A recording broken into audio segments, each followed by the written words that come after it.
Okay.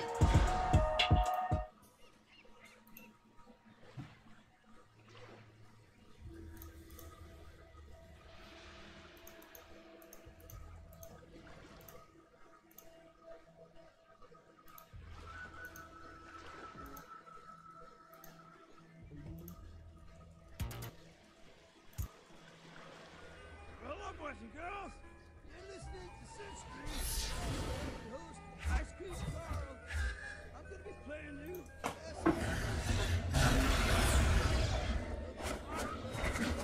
Okay. Oh, got that synced up. Everyone. I've always been a huge proponent of The Miz having a mid-card title in WWE. For a long time, I felt like he's the mid-card MVP of WWE. He really is. He's quality. He really, really is.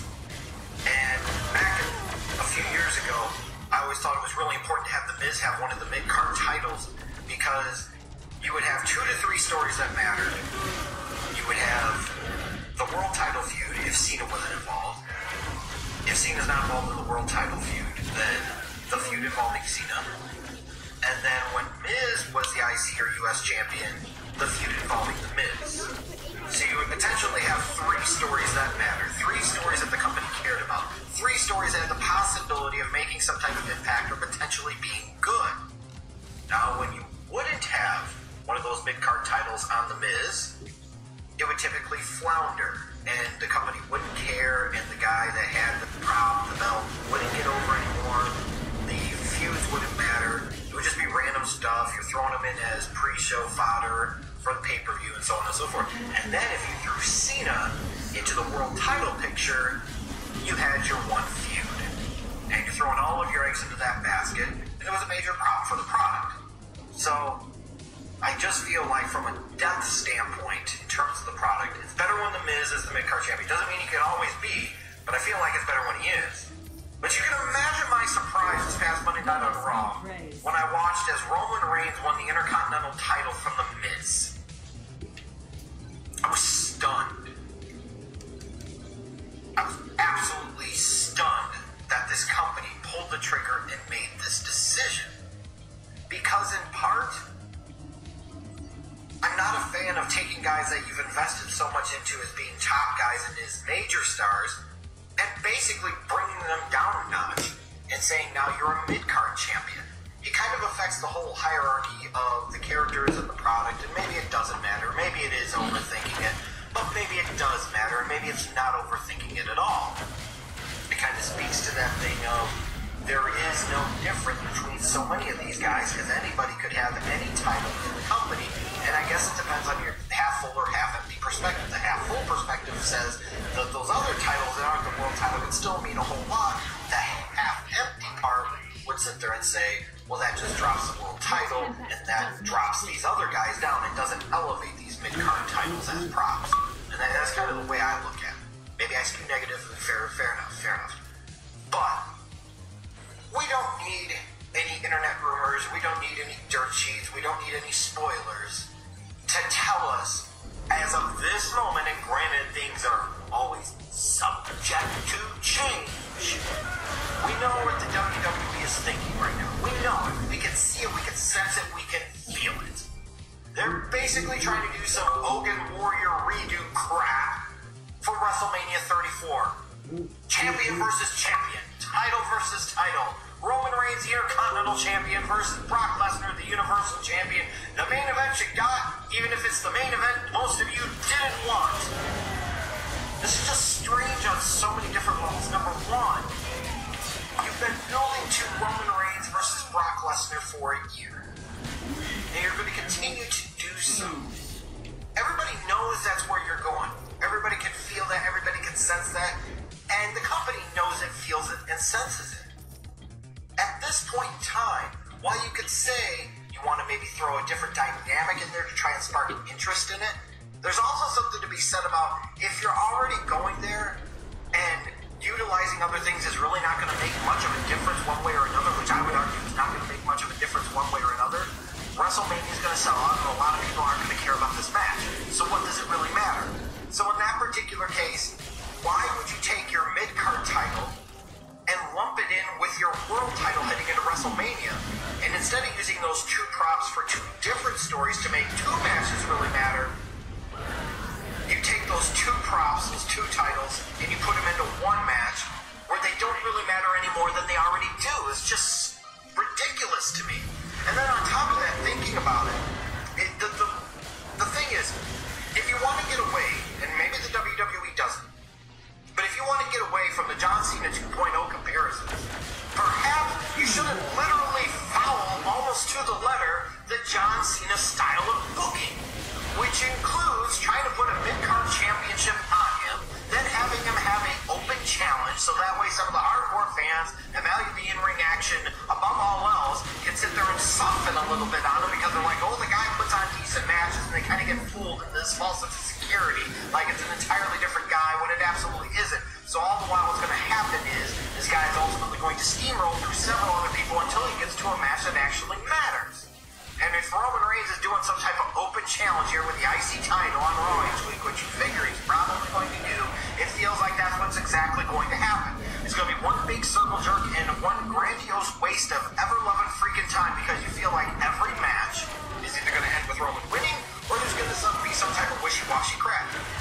If you feel like you know the result, why would you bother caring? Why would you get emotionally invested? I don't know.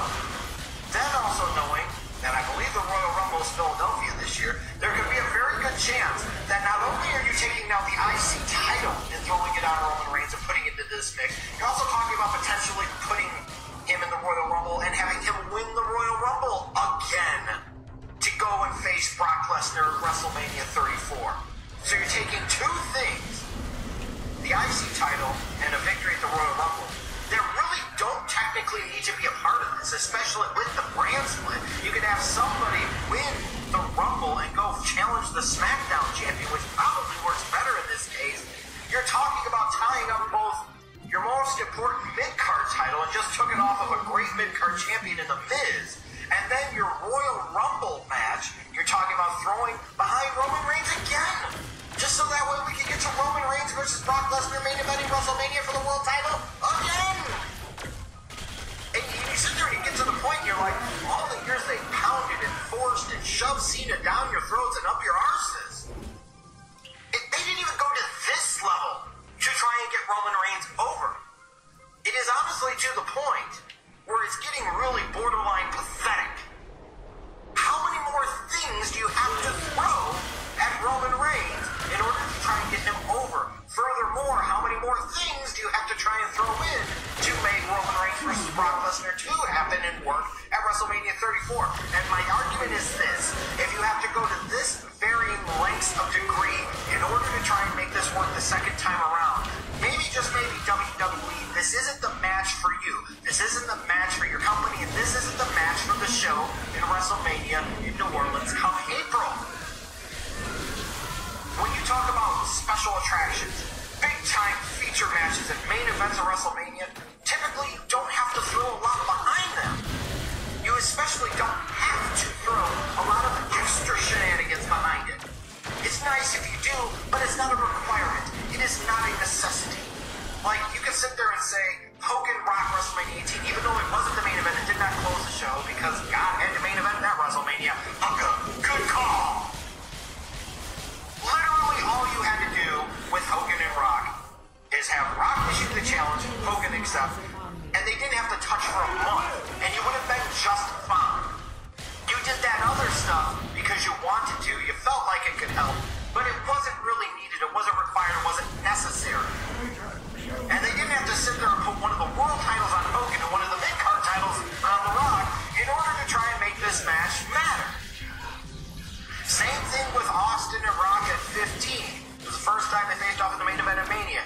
2 years later, you went a different path with Austin Rock 2 at Mania, but you still didn't have one of them win the world title and then one of them win the IC title or one of the other mid-card titles to try and go above and beyond, because ultimately you didn't need to, because these guys were big enough megastars without all that other extra bullshit. The title in some ways kind of became secondary. And now we're getting to the point where it feels like we just randomly took the belt off of The Miz at the whim of Vince and/or Hunter, probably defense in this particular case because apparently he's drinking the Kool-Aid. He's now firmly a believer of Captain Cockfist. And look, if this is the direction the company wants to go, fine. I do not fundamentally have an issue with Roman Reigns being a top guy for WWE. However, we are repeating some of the same mistakes of the past, and that cannot be denied. And at some point in time, we have to look and say, if you have to throw this much behind one guy, and you have to do this much and go this much over the top and put this much effort into it, is he really that right guy? Is he really that type of top guy? And is he really the guy that you want to throw all that behind? Because how much more do you have to throw behind Roman Reigns in order for it to work? A Shield reunion? IC title reign? Another freaking Royal Rumble victory? Another main event? For the world title at WrestleMania with Brock Lesnar? Hogan versus Warrior at WrestleMania 6. This is not, ladies and gentlemen, and we all damn good and well know it. This is crap. That's what this is. Pure, unadulterated, Roman Reigns forcing crap. To get to a match that a lot of us just honestly don't care that much about and that aren't that excited to see. Even especially knowing what they've been doing, you're not having Roman Reigns lose, you're not having Brock Lesnar lose, you're not having anybody now kick out of the F5, so that way, now we also throw that at Roman Reigns at WrestleMania, is when Brock Lesnar hits him with 1, 2, or 3 F5s, Roman's gonna kick out of all of them. Oh my God, who can stop the freaking Samoan machine here? It's unbelievable. This is madness. The Miz should still be the IC champion. He could help elevate somebody. He could be a part of a really good story with somebody. And granted, without the title, maybe he doesn't need the title anymore, and that could be an argument to make. He could still have a really good story. Like, look at last year, I will say, in Miz's defense. Who wanted to see that mixed tag with him and Maurice versus Cena and Nikki? Not a lot of us, but by the time we got to Mania, Miz and Maurice were freaking rock stars. Cena and Bella looked stupid, frankly. Of course, Breakfast Club business indicated they won, and they got the phony-ass proposal and all of that, blah, blah, blah, blah, blah. But damn it all! Why do we have to ruin good things for one guy? We did this before.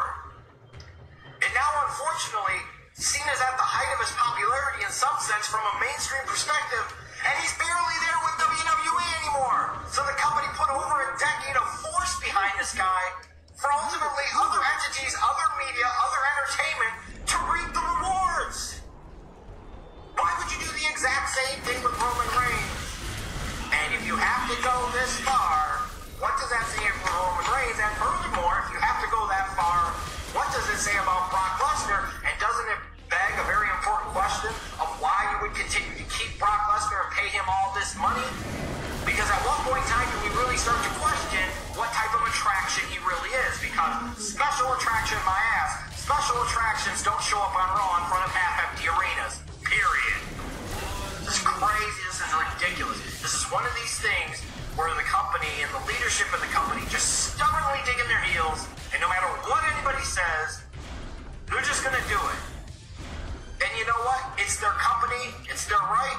It's what they want to do. It's what they're going to do. And all the harping and complaining by me and others at this point in time isn't going to do anything. And in the grand scheme of things, it's just like so many other things creatively right now in WWE. One way or another, it just doesn't matter. But it doesn't mean that I'm okay with throwing the IC title around Roman Reigns. One isn't nothing enough. Yeah. Yeah, true.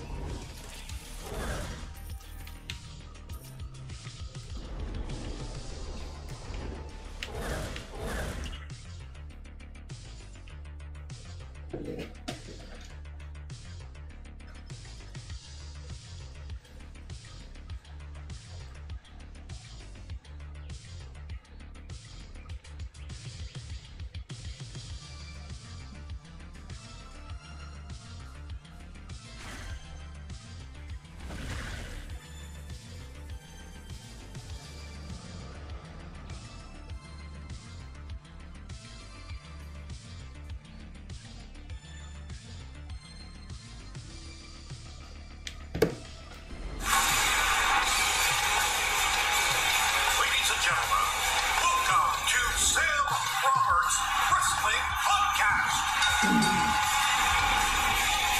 Introducing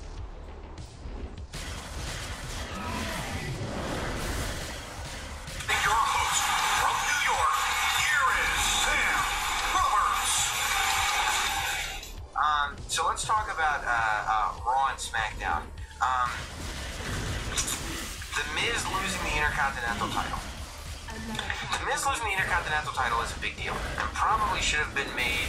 Well, there's two big deals here. The Miz losing the Intercontinental title is a big deal, and Roman Reigns winning the Intercontinental title is a big deal. Because the question is, why would you have Roman Reigns win the Intercontinental title?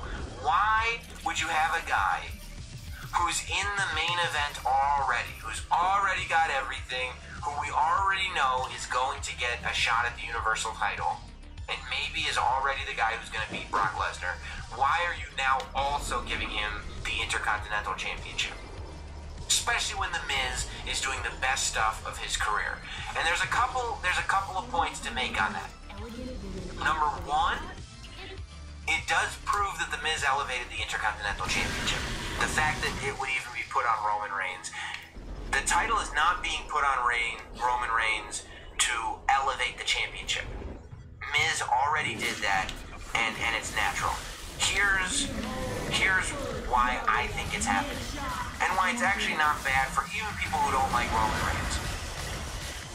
Roman Reigns being the Intercontinental Champion steps him out of the Universal title picture. You gotta believe that the Universal Championship is gonna be defended at the Royal Rumble, but you also gotta believe that Roman Reigns will probably not get a Universal Championship shot until WrestleMania. So what do you do with Brock Lesnar? You've got a Raw pay-per-view, no Raw pay-per-view in December. The next time Raw is on pay-per-view is Royal Rumble, right? So the next time Brock Lesnar conceivably defends the Universal Championship, it's at the Royal Rumble in January. So how do you keep Roman Reigns out of the Universal title picture and make it make sense? Well, put the Intercontinental title on him. He's not going to chase the Universal Championship while he's the Intercontinental Champion. And I see somebody asking what the crowd reaction to Roman Reigns was in Houston. I'll tell you what it was in Houston, and it was really interesting to see. Houston was booing the New Day. It was the first time I've seen it, but it wasn't just for Roman Reigns, obviously, it was for the Shield. But Houston was booing the New Day and cheering the Shield, because the Shield is still a huge crowd favorite with Roman Reigns. Matter of fact, people like the Shield better when Roman Reigns is there than when he isn't there. People like Roman Reigns when he's in the Shield. And I think that it's a smart thing to put him back with the Shield now.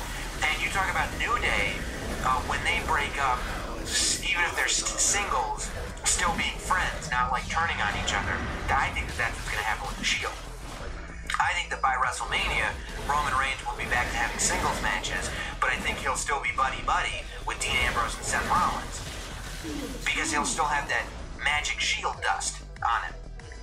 You know what I mean? So he won't have to deal with the boos. He'll still have a little bit of those excess Shield cheers for him, which is going to help him, I think, a lot. Maybe not like, it's not going to help him all the way. He's still going to get booed, but it'll be better than it would have been, I think. So putting the Intercontinental Championship on him takes him out of the Universal title picture for the time being, which is smart. You have to do it, and it creates a new story for Roman Reigns. What else does it do? Where did I say that title was being defended next? At the Royal Rumble, right? The winner of the Royal Rumble gets what? A shot at either the Universal Champion or the WWE Champion. I would imagine that the winner of the Royal Rumble will get a shot at whatever brand the champion is on. Sometimes they go like, well, you can choose whichever one you want. I would imagine this one, no. But if they do, who knows what could happen? It could be really, really interesting. That said, Roman Reigns is Intercontinental Champion. All you have to do is create a story for him surrounded by the Intercontinental title, and then you don't have to have him in the Royal Rumble at all. What would you rather see? Roman Reigns as Intercontinental Champion, or Roman Reigns winning the Royal Rumble? My bet would be you're going to boo a lot harder if Roman Reigns, again,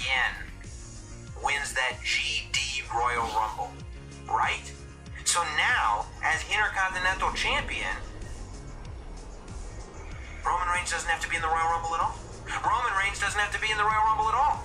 We don't have to worry about whether that guy's going to win because he's going to have an IC title match somewhere on the show, and he's not even going to be in the match. That's great. He can still get to WrestleMania down the line because whoever wins the Royal Rumble can go after the WWE Championship and AJ Styles or whoever it is. And by the way, if I'm sitting here going, who's the alternative? If it's not Nakamura wrestling AJ Styles at WrestleMania, check this out. You know what I do? I have The Miz win the Royal Rumble and then challenge AJ Styles. Ooh. I'm not against that. I'm perfectly happy with Nakamura winning the Royal Rumble, don't get me wrong. But if I need an alternative, I'm having The Miz win the Royal Rumble and then go back to SmackDown to challenge AJ Styles. And since Roman Reigns is a good guy and he's winning the Universal Championship at WrestleMania in the main event, probably, I would have Miz win the WWE Championship in the middle of the show as a bad guy. Because The Miz deserves to be WWE Champion. And if he beats AJ Styles for it at WrestleMania, oh, will they boo that man. Oh, will they boo that bad guy. It's not even a game anymore. But that's what I think should happen. That's why I don't think it's such a bad thing that the Intercontinental title is on Roman Reigns, because it'll keep him out of the Royal Rumble.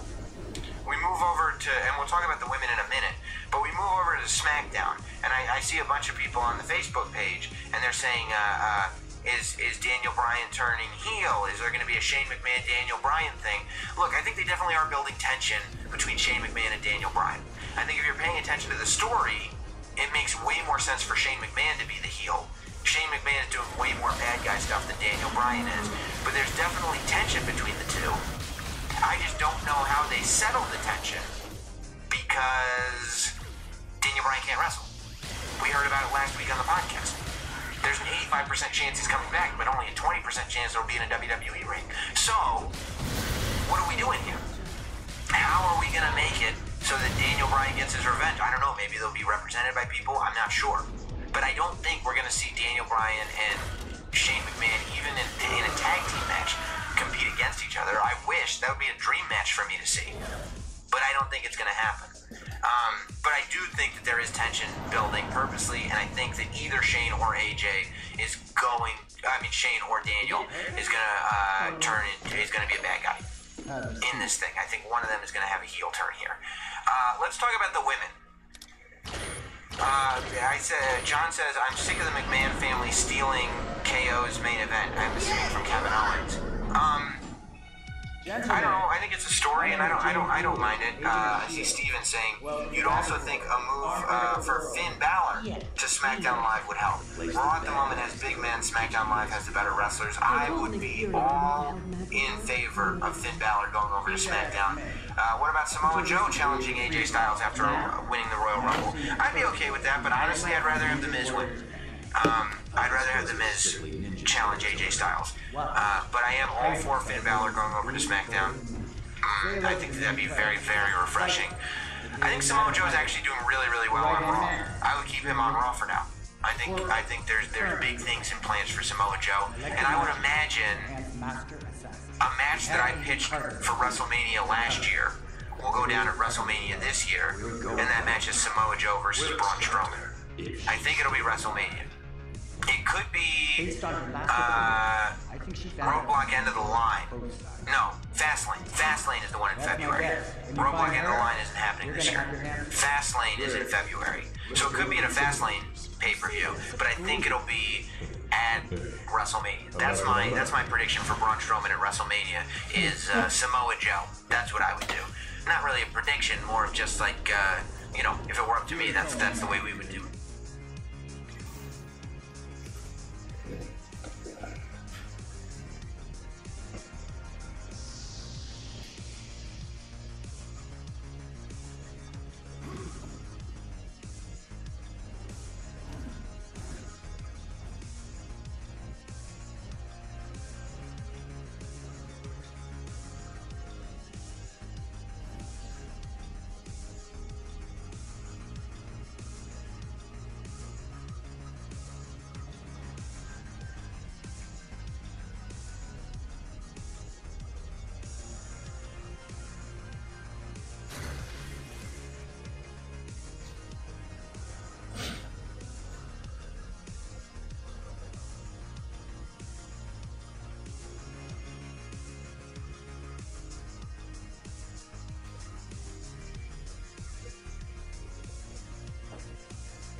Ooh.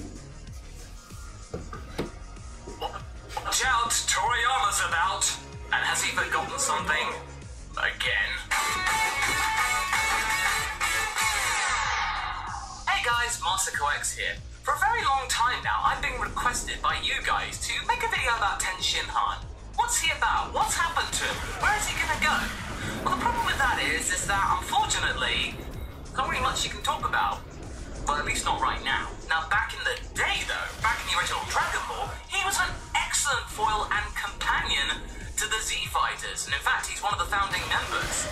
He became a crucial ally of Goku during the King Piccolo arc, and also he was one of the early examples of a previous antagonist becoming one of Goku's best friends. Android 8 being a very good example too. So what happened exactly? Well, the long and short of it is, and I'm afraid it's pretty common in Dragon Ball, his arc was done. Much like with Chi-Chi, once Toriyama's felt that he's fulfilled the character's purpose, he kind of just shifts them off to the side and forgets about them for a while. Maybe that's why Launch and Ten Shinhan have been paired so much. They've both been forgotten. Sorry. Most of the time, these characters fade into the background and are only brought back into the limelight either out of desperation, or if someone's reminded the creator of the show that that character is indeed a thing, and they go, oh yeah, that guy.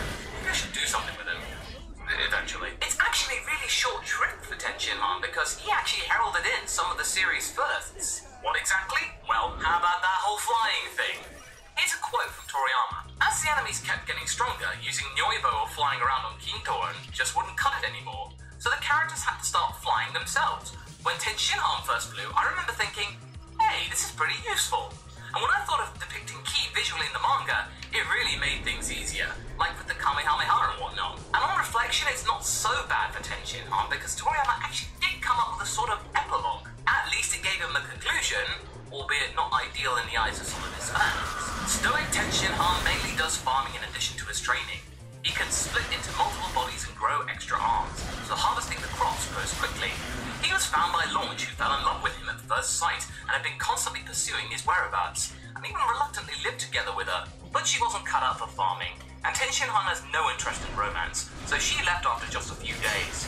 After that, it seems Launch apparently stops him from time to time. Now okay, granted, that might have changed a little bit with the introduction of a dojo for Ten Shinhan, as well as the introduction of the character Yui. You are still permitted to snigger at that, either as a second attempt at a love interest, or maybe as a new pupil for which Ten Shinhan can focus his efforts on and maybe develop into something new. Unfortunately though, his early exit from the Tournament of Power really kind of brings the conclusion that really there's not much hope left for this character. If you wish to actually find out more about why Ten Shinhan has been given this really unfair treatment, you can check out Plague of Gripes' video. I'll leave a link to it in the description. Ten Shinhan's situation was particularly interesting because most of his character arc was done before even Dragon Ball Z began. His journey really took stride when he left the path created for him by Mercenary Tao and Shen. He then made friends with Yamcha and then became an ally of Goku. And then, okay, he fought Drum and rebelled against King Piccolo, proving to be a lifesaver in the eyes of Goku. And don't forget, he did win a Tenkaichi Budokai. After that, though, his contributions were somewhat limited. His main arc was completed when he finally defeated Mercenary Tao and eschewed himself from his past entirely. Yes, don't worry, I know about Ten Shinhan's contributions to Z. Toriyama did try to do something with him in the Saiyan saga at first, but it just didn't work out.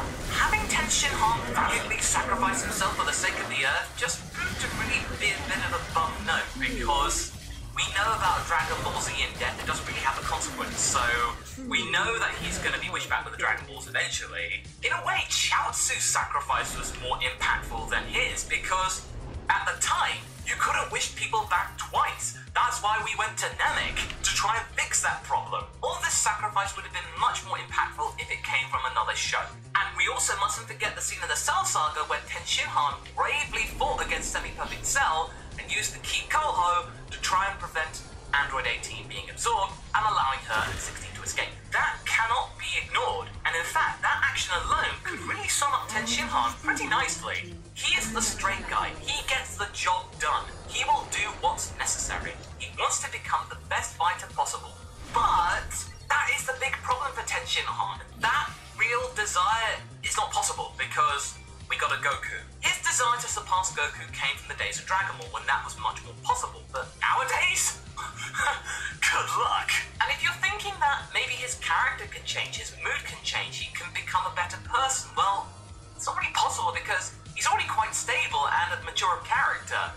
He does have his moments, sure, but everybody does, but he's really stable. And that's a bit of a problem if you want to try and move that character on, and if you want to change his mood entirely, then that doesn't make him the character that everyone liked. That's a bit of a quandary. Something Toei I don't think is inclined to do, and that was quite telling during the Tournament of Power, as many people considered it to be a waste of space. And yes, he was able to help his team somewhat and had a decent send-off, and it was actually pretty cool, but at the end of the day, his performance was average in comparison to some of the other characters. I can't help but feel that Toriyama's really written himself into a corner with Ten Shinhan, and Toei has absolutely done nothing to help him. That might have been a possibility at the end of Z, because Ten Shinhan, he was pretty much absent. Now you could chalk this up to him training with Chaozu, because he does tend to do that a lot, being on his own. But that kind of sums up the character really. He's too stern to have a proper friendship. He won't just drop everything to then herald the social call. He just doesn't do that. You gotta go to him. But, I mean, out of all this, surely if you can't change the character entirely, at least give him some new tricks. To see some of his classic moves again in Super was pretty cool, and I appreciate that the show's creators were willing to acknowledge the past. But, really, he should have had something else as well. Something to do with his martial arts skills that meant that he developed something new, a new technique as it were. Because Krillin was able to come up with the solo blend times 100. Just look at what they did with Roshi. Of all the people in Team Universe 7, Roshi has become one of the most beloved and developed characters in the entire arc. Going from where he was to where he is now? That is a big deal! Roshi's been around for 30 years, and we all thought he was just going to be the same old pervy guy for all that time. But no, he's genuinely changed. It actually stuck. We thought, oh, it's just a flash in the pan. But right now, it seems genuine. His improvement actually meant something. It left everybody proud of him, even the likes of Beerus. I know how hard he is to please. And now that I think about it, Ten Shinhan actually seems to be the only member of Team Universe 7 that doesn't have a secondary goal in the tournament. He isn't trying to improve himself like Krillin or Roshi. He isn't trying to rebuild family ties like with the androids. Nor does he actually have any kind of scheme at all. He's just there. He's only there because the team wants him there because he's somewhat good at martial arts. And that's kind of worrying. In his friend's eyes, his martial arts skills are all that he's good for. And that's kind of bad, because in real life, if you're only called upon something because you're good at that and nothing else, then that is a major red flag. Please, Toei, give Ten Shinhan some new motivation for the future. Give him something else. Maybe we got that with Urine, but it's too early to say. Now, speaking of guys who are there for others, we got to talk about Piccolo. And yes, I know that you're going to say that Piccolo is far more interesting than Ten Shinhan, and he's participated so much more in Super, and also not forgetting his relationship with Pan is just the most cutest and adorablest thing ever. But other than that, we basically know the drill with him. He's basically there to be Gohan's lackey, then helps Gohan when Gohan comes into trouble, Gohan can't dodge, Piccolo sacrifices himself, rinse and repeat. In fact, it's become a bit of a joke in the fandom. Something that we at Team 4-Star have totally not capitalized on. No. We've not resorted to that joke at all. And of course, there's the whole thing about Piccolo not being around at the end of Z, trying to explain that, but that is actually kind of somewhat doable. And honestly, this guy needs a life of his own. And that actually may come around with the introduction of the Universe 6 Namekians. And why? Because there's a chance for Piccolo to develop some more. Much like how the Universe 6 says, or a good chance for Vegeta to develop some more. Maybe Piccolo and Vegeta can embark on a journey towards self-fulfillment. And hey, it might not be such a crazy idea that Piccolo gets another chance to fuse with another Namekian from Universe 6, making him even more relevant towards the Z-Fighters going forward in Super. Don't get me wrong, he is still a major player in the second tier of fighters, but really, Piccolo deserves to be with the big boys. And I wish we could actually get some arcs more centered around him instead of him being just a carer for the likes of Pan. It's adorable, and I absolutely love those arcs and seeing how Piccolo's become so chill, but really he needs more about him, not just him being a foil to someone. Characters with such a large fan base like Piccolo really deserve something more from Super instead of just being a running gag. And yet, there is still one more character that has proved even more troublesome for the likes of Toei than either Ten Shinhan or Piccolo. And I think you know what I'm talking about. I'm talking about, of course, Majin Buu. I mean, we didn't even see him in the Tournament of Power. Why are you talking about him? That is just the thing. Because they've not used him in the Tournament of Power, they of course resorted to the whole sleep gimmick again. I remember all of that far too well. Let's not forget about that Skinny Boo episode. That was the biggest example of a bait and switch.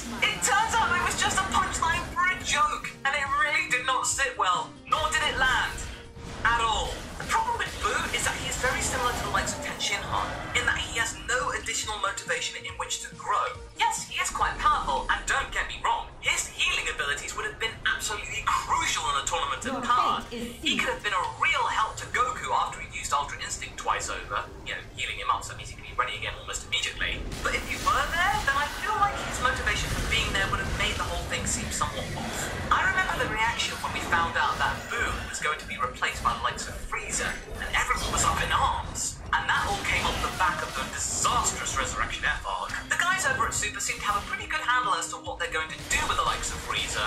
So ultimately, I think everyone's okay with that now. Going back to the end of Dragon Ball Z, we see Boo this time, but we actually see that he's not really developed much. In the 10 years after his own arc, he's not really gone through any major personality changes. Okay, he might have gotten a little bit stronger at that time, but we can't be sure. And because of that, there just aren't any really good hooks to really bring him into the Universe Survival arc. I just don't really see where Boo would fit with all the drama that's been going on in the Universe Survival arc. He's just too happy-go-lucky. Boo would have just been childishly indifferent, and that would have been a big worry. And we kind of got that vibe during the exhibition match, because Boo wasn't taking this whole thing seriously. He fell asleep. In the tournament of power, that whole thing would have gotten really annoying. Also, we kind of know Boo's future already thanks to the likes of Xenoverse and Dragon Ball Online. But in terms of the timeline, it's still too early for Boo to have his family yet, and until we actually see that in Dragon Ball Super, that's pretty much it for Boo. But let's not forget what they tried to do for Boo in GT. While being far less than perfect, GT at least tried to give Boo a proper send-off and actually him contribute somewhat. Even though Majin was grossly underused,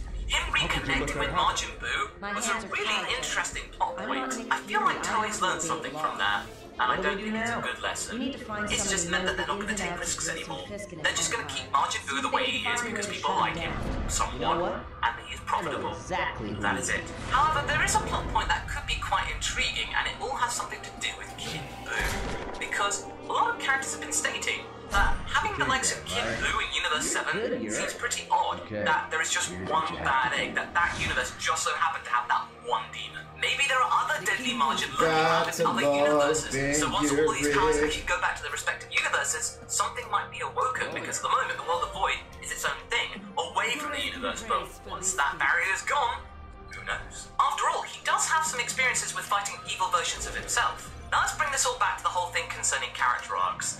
I believe that it's the logical solution that once a character's reached the end of one arc, that a whole new arc should be brought in for them. Something that keeps them true to themselves actually gives them something new as well. I think the likes of Tenshinhan and Boo deserve something, a proper send-off in Super at least. Not just a random quote that Toriyama gave in an interview. Anyway, so what do you guys think? Do you think there's a chance in the Super for these characters to shine? Do you think they deserve it? Leave a comment below and let's get this discussion going. Anyway, I hope you enjoyed this video. Until the next one, be sure to like and subscribe. Catch you later. Damn it. I did not get what I wanted. That hurts my feelings, man.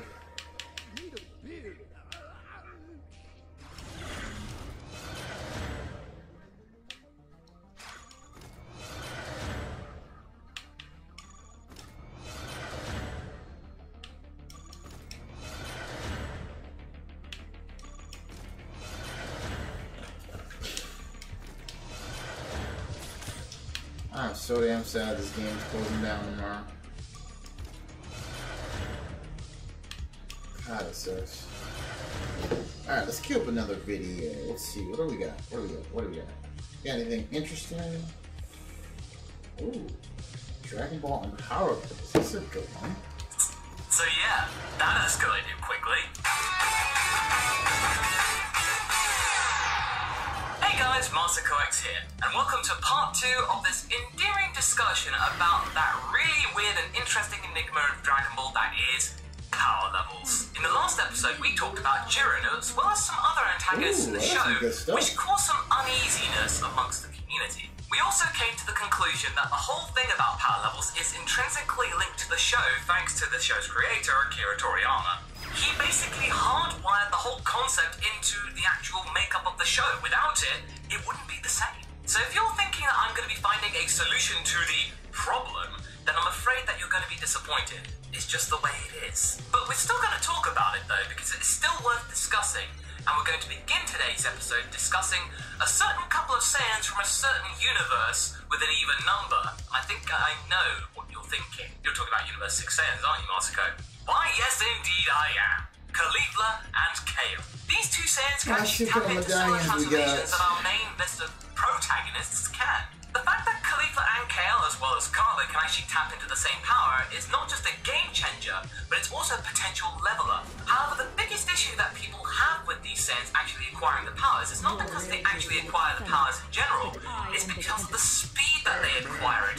It was really fast, especially when you compare it to the likes of Goku and Vegeta. Their journeys took years to achieve and accomplish, whereas the Saiyans of Universe 6, their journey was more like weeks or even days. Not only that, but their fusion Kefla was actually really giving Super Saiyan Blue Goku a hard run for its money and was only thwarted by the likes of Ultra Instinct Goku if you've been paying attention to the Super Series. The fact that the main character has to resort to its actual last resort in order to remain the top banana, that's kind of weird, how it just suddenly happened. Of course, one explanation for all this could be down to genetics. As I talked about in my Dragon Ball genetics video a while back, evolution works in mysterious ways. Universe 6's Sadala, the homeworld of the Saiyans, is a far less turbulent place than the one in Universe 7. Saiyans had a chance to evolve, breed and prosper in a much more stable environment, so things would have progressed much more quickly instead of being war-torn. And that's not to say that Saiyans don't evolve quickly in general, because remember, the Universe 7 Saiyans evolved really quickly in our world. 20 years made such a difference. They were living in caves to actually having functioning societies and monarchies. That's quick. But if you just leave them uninterrupted and not actually left in total conflict, they can evolve even faster. They evolve their tails away, their nature is far more docile, and their strength is the same for some reason. In fact, it's actually been enhanced thanks to a little thing called potential. Granted, we've seen the likes of Kale struggling with actually trying to grasp her Super Saiyan power and potential, but with Caulifla, he just had it. It was almost like it was a little bit of fun and intrigue instead of the trauma that we had with all of the other characters that acquired the Super Saiyan powers in Universe 7. These transformations were required at some really heavy times where the character's life was at risk and they actually had to witness some really seriously majorly twisted up moments. Be that as it may, let's just take a step back and assess the situation. A time where a narrative situation has arisen where you conjure up the baddest of the bad. And up to this point, the most iconic bad guy of the series. You then bring him back even stronger, even after the iconic moment where the main character thwarted him, only to then be effortlessly destroyed by a totally new character, and just so happens to be connected with the cast in some really bizarre way where they're actually family from another time, and they have these powers and like, oh my god, I'm your son! When you actually put it that way, it sounds like a bit of a fan fiction, am I right? Well, you don't actually have to imagine it, because that's exactly what happened with the likes of Mecha Frieza. Future Trunks didn't only just kill Mecha Frieza, but also seemed to be actually at the same power level as his own father. But to be fair, come on, everyone at the time thought it was pretty badass, what with the music and what with the action, it was just perfect. But at the same time, it really undermined the Goku Frieza fight. All of that second half of the saga, the Super Saiyan revelation, the destruction of planet Namek, those 5 minutes really kind of counted for nothing when this power was just looming away in the future. All of it had been blown away by a burning attack and a schnick of a sword.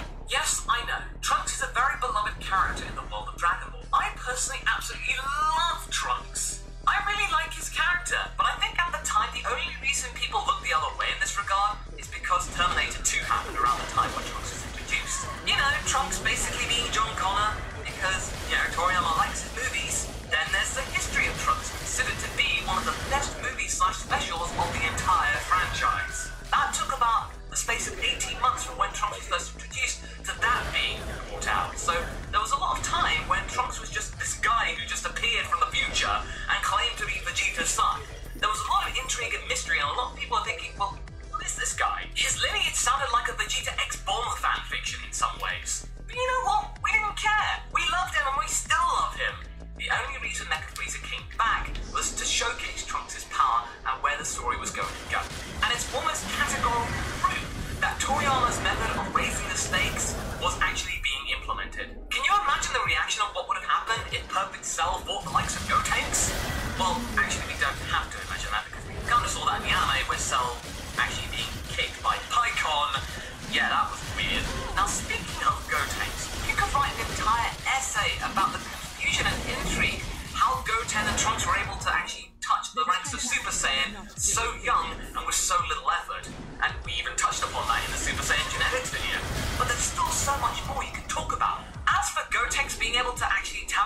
Super Saiyan 3 just because he saw it happen? Well, I mean, I'm guessing it's because Toriyama felt like it because he had free reign during the Buu saga? And he doesn't actually really do much in the series, save for stalling time against Super Buu. And while he may be entertaining and does some really cool action in terms of the manga and the anime, he doesn't really do anything groundbreaking with the Super Saiyan 3 form, adding its own unique spin. And the whole Patofu arc in Super? Need I say more? But Masako, what do these two examples have to do with Kale and Caulifla? Well, now is the time to come back to them. It just proves that these transformations in the past had some really major problems in terms of plot, and the only three characters that truly earned the power of Super Saiyan are the likes of Gohan, Vegeta, and Trunks. Yeah, Goku got it, but he just stumbled upon it, and we've already touched upon Goten and Trunks, and yeah, I'm not going to touch upon that again. Do we really need another 90+ episodes to see characters reach new levels of power, especially if it's a power that we know the basics of already? Now, I'm not saying that the way that the Universe 6 Saiyans got the power of Super Saiyan was handled poorly, that it could have been better. It could have at least been more dramatic or much better earned instead of Vegeta just going, "Hey, Karma! Those people you care about! I'm gonna destroy them! Yeah, they are! Yeah, I'm just gonna hurl immediate souls at you! Maybe the writers could have come up with a rhythm of spirit and time for the Universe 6. Maybe R1 isn't the only one. Maybe Kale, Cabra, and Caulifla could have spent some time in there. Cabra having witnessed the power of Super Saiyan and then trying to perfect it and refine it and show it to Kale and Caulifla. I'm pretty sure that it might have been touched upon in the whole Dragon Ball room of Shueisha, but I'm feeling that there is at least one person there that regrets actually having expedited this whole process. Which then in turn caused the introduction of Super Saiyan for Kale and Caulifla to be handled pretty soppily. Female Super Saiyans were a long time coming, but I think the whole revelation could have been, you know, a little bit more dramatic. But having said that though, we still got some particularly spectacular scenes in episode 92 and 93. Okay, Masako, if you think some of all of this is awesome, like the future Trunks, Mecha Frieza, King Cold thing, then why don't you just back off and relax and enjoy the show then? Why do you have to analyze it so much? For the most part, I do just that and allow the show to be what it is, and just enjoy it and relax. I do. And I know that the whole thing about power scaling can be really frustrating, but there are certain problems in the show that just aren't going to go away. Now, there is one more thing I would like to discuss about this whole power scaling, power level thing. Something more questionable than the likes of Kale and Caulifla, and that is Super Saiyan Blue. I think that Blue's current problem is that it has been grossly overused. I've had issues with Super Saiyan Blue ever since it was introduced because the whole introduction and concept was kind of underwhelming. It was just a thing. We then got a very minimal description about it in Super. Yeah, it could have been better. It's just not special anymore. And while it was meant to be technically an upgrade of Super Saiyan God, right now it just seems to be more like a side grade, a variation of it. Something that looks more like Super Saiyan and therefore could be a little more profitable, if you know what I mean. I mean, Super Saiyan God looks really special. You know, the power, the color, the aura, it looks different, especially the physique of Goku. Instead of bulking up, he became leaner. That was a pure example of Toriyama's version. Super Saiyan Blue, though, was just generic. I mean, yeah, sure, the blue aura looks kind of cool, and the whole concept behind it, you know, color, chakra, things I've talked about many times before, that was interesting. But the whole execution just seemed not so. And not only that, but Blue's power just seems really inconsistent. One minute you can spar with the likes of Krillin without totally obliterating him, and then the next minute you can take on the likes of True Golden Frieza. I mean, yeah, I know about ki control, and you can suppress power levels, and you can actually try and gauge the amount of power you use, but with the previous Super Saiyan forms, you know how powerful they are. All the other powers have their own uses and characteristics, but Super Saiyan Blue, just a cookie cutter thing. You need to get stuff done quick, just go blue already. It's used for all occasions because not only is it convenient, and it gets the job done quickly, it's also really marketable. To demonstrate what I'm going on about, let's go back to the moment when Goku was testing the water against the likes of Jiren. It was far more dramatic and better paced to actually give you a feeling of how strong Jiren was. If he just went blue immediately, there would have just been nothing yet. We know Jiren is strong. We just need to know how strong in comparison to what we already know. So that's why I think the likes of Ultra Instinct has excited everyone so much more. It actually was tying into the story, something that we've been invested in right from the beginning of Super. What we said wasn't just a bit of dialogue. It actually carried something. It was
So far, Super has given a mixture of something both, something good and something bad. But the most important thing to remember here is that the debate is still alive and kicking, and it's not going to go away anytime soon. We're not just subscribing to one idea and then calling it gospel. We are coming up with our own ideas, and that's what we want.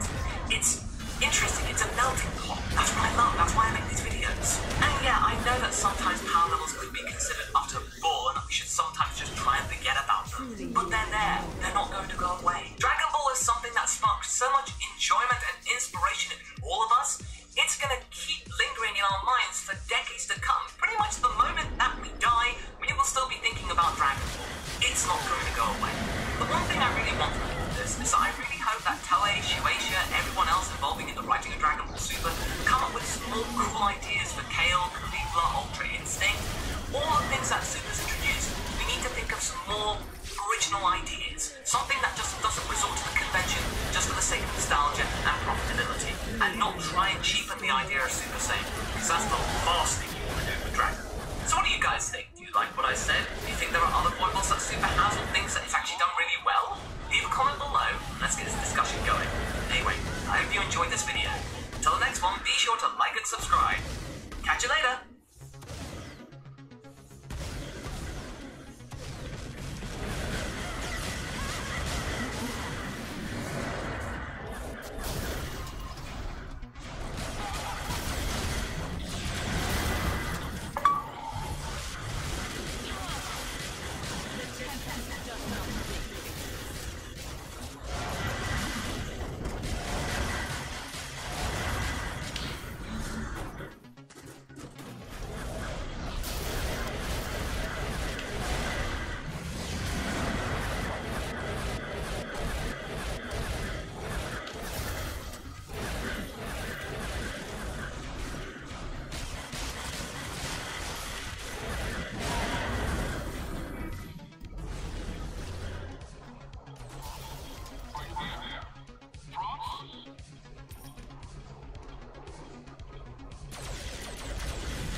Oh shit.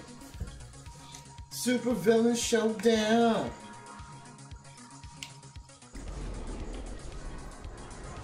You should have never interfered.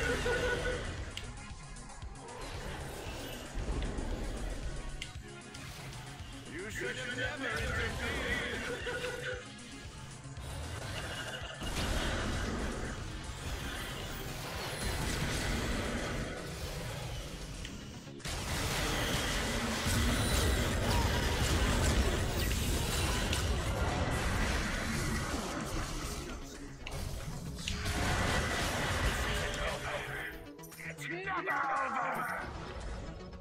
Your power was impressive, but not enough.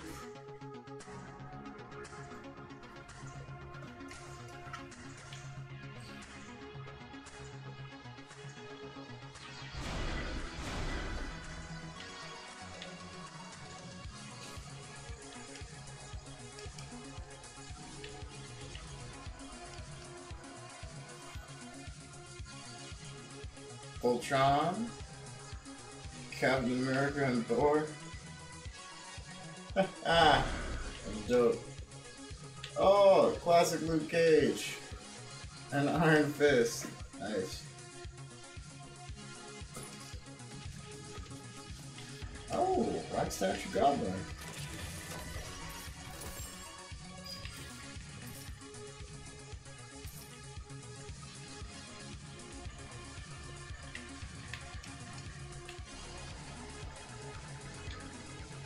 Captain America, Hawkeye, looks like She-Hulk.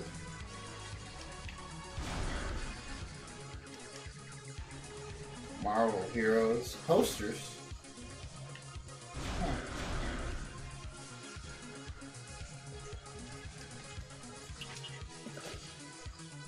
Huh. Okay.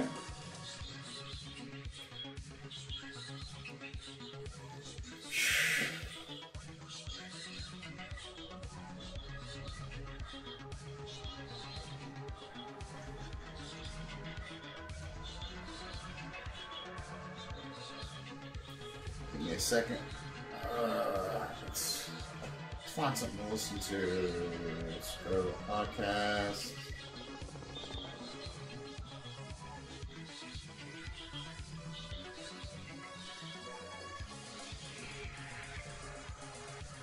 Come on, tights and fights, ladies and gentlemen.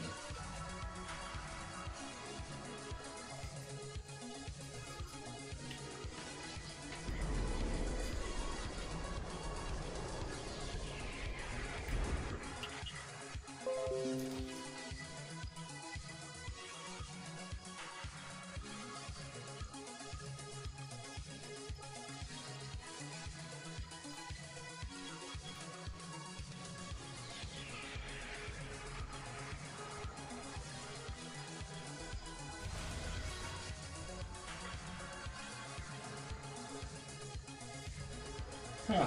The Norse put acorns on their windowsills to protect their homes.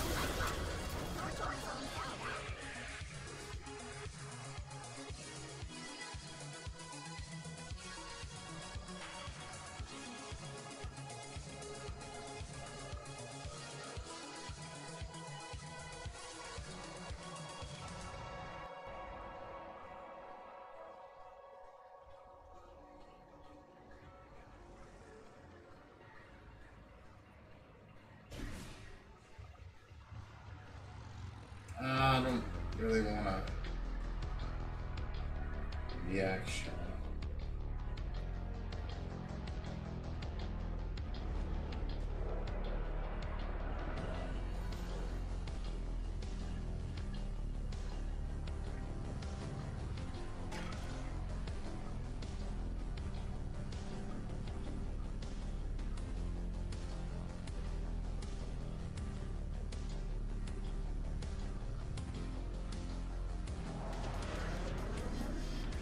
See my man Pulse talk about Survivor Series.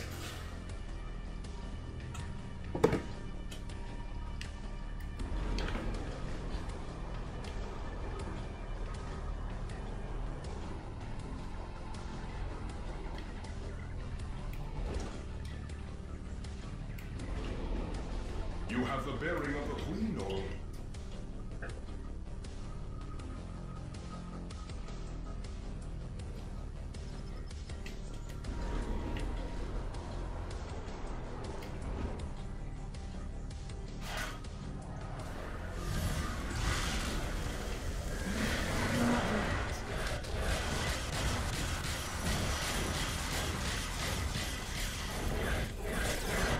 Bullseye's here, and somebody's in trouble.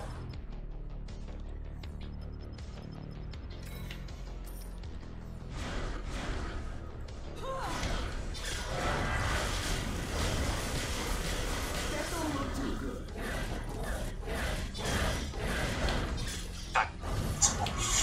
Yeah, it is absolutely. At one point, I felt like I was losing years of my life watching WWE content every week because it's just, they try. I don't feel like they don't try, but I feel like, they definitely. You were talking about prioritizing stuff and stuff like that.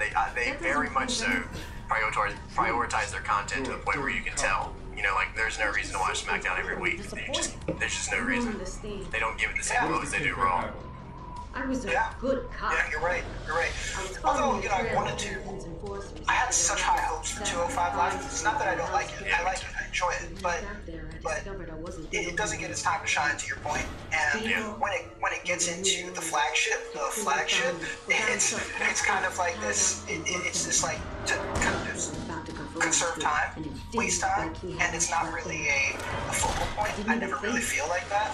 Plus I don't know. It kind of feels like it's the lower minor league sometimes, and I don't think that has to be like that. I like it when it gets its own shine. TNA, we were just talking about, had that same issue with the X Division, where probably after 2009, yes, it just felt like this is like they're getting wasted in this division. Actually, they created a fucking character for the sole purpose of being in a video game in the X Division.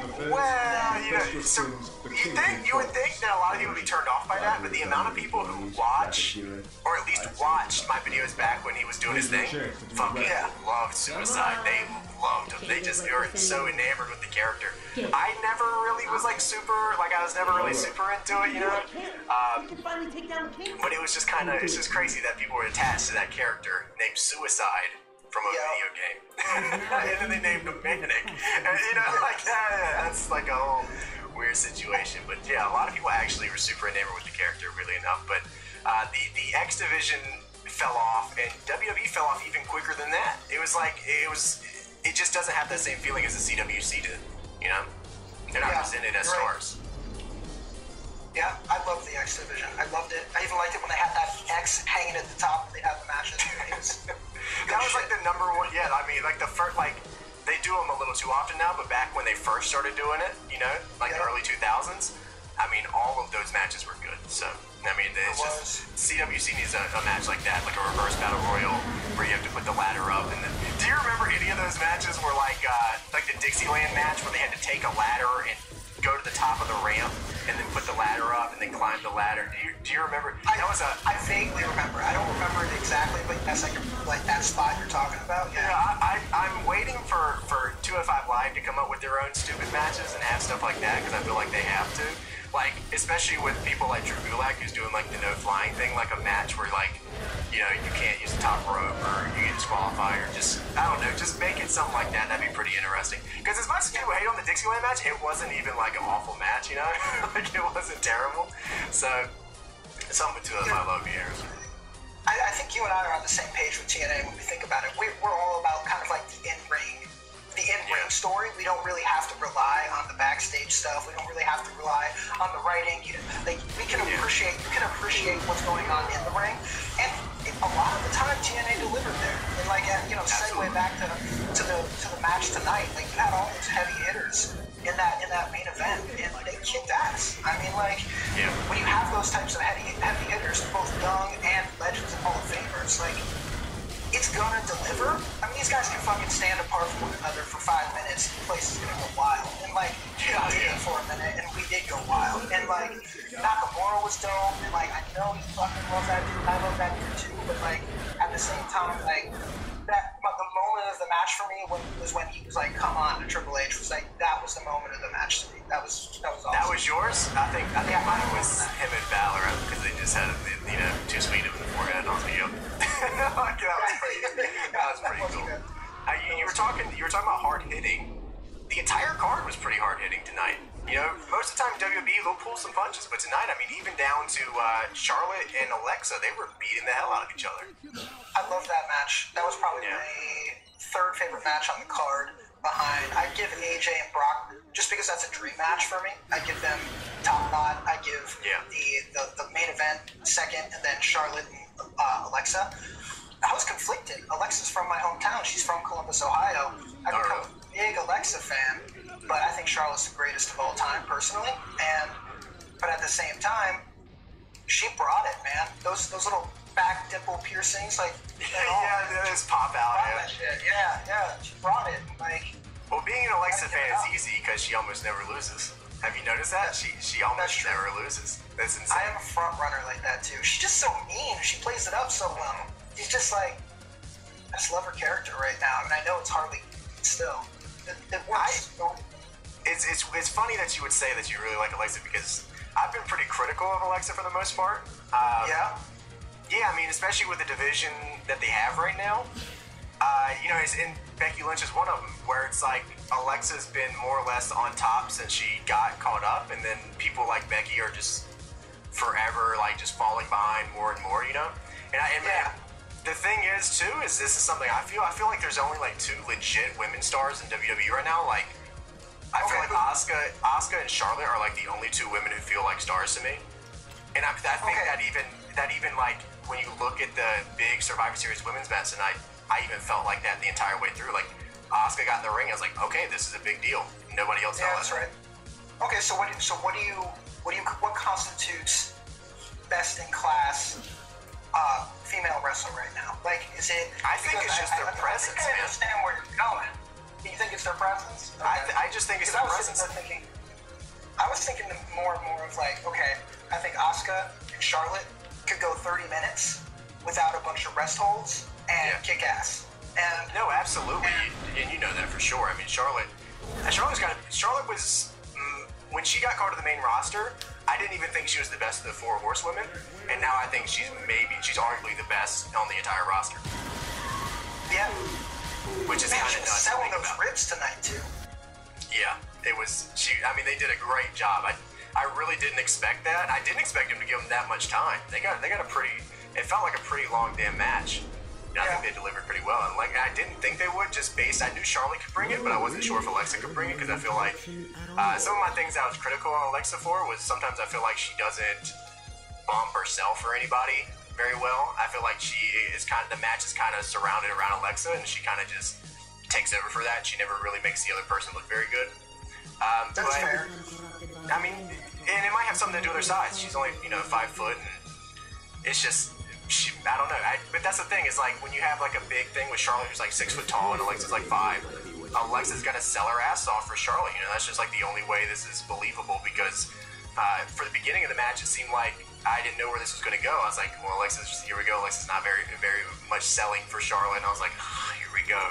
But it turned out pretty good. And I think they did. I think they brought it back. And like you said, that I'm gonna have to go AJ versus Brock as my top match. It definitely didn't seem like it when it started. When Brock was going it down, it definitely didn't seem like we were going to go anywhere with that. But AJ really brought it back. You kind of knew. The first 5 minutes of all of Brock's matches are just a squash. First 5 minutes, always.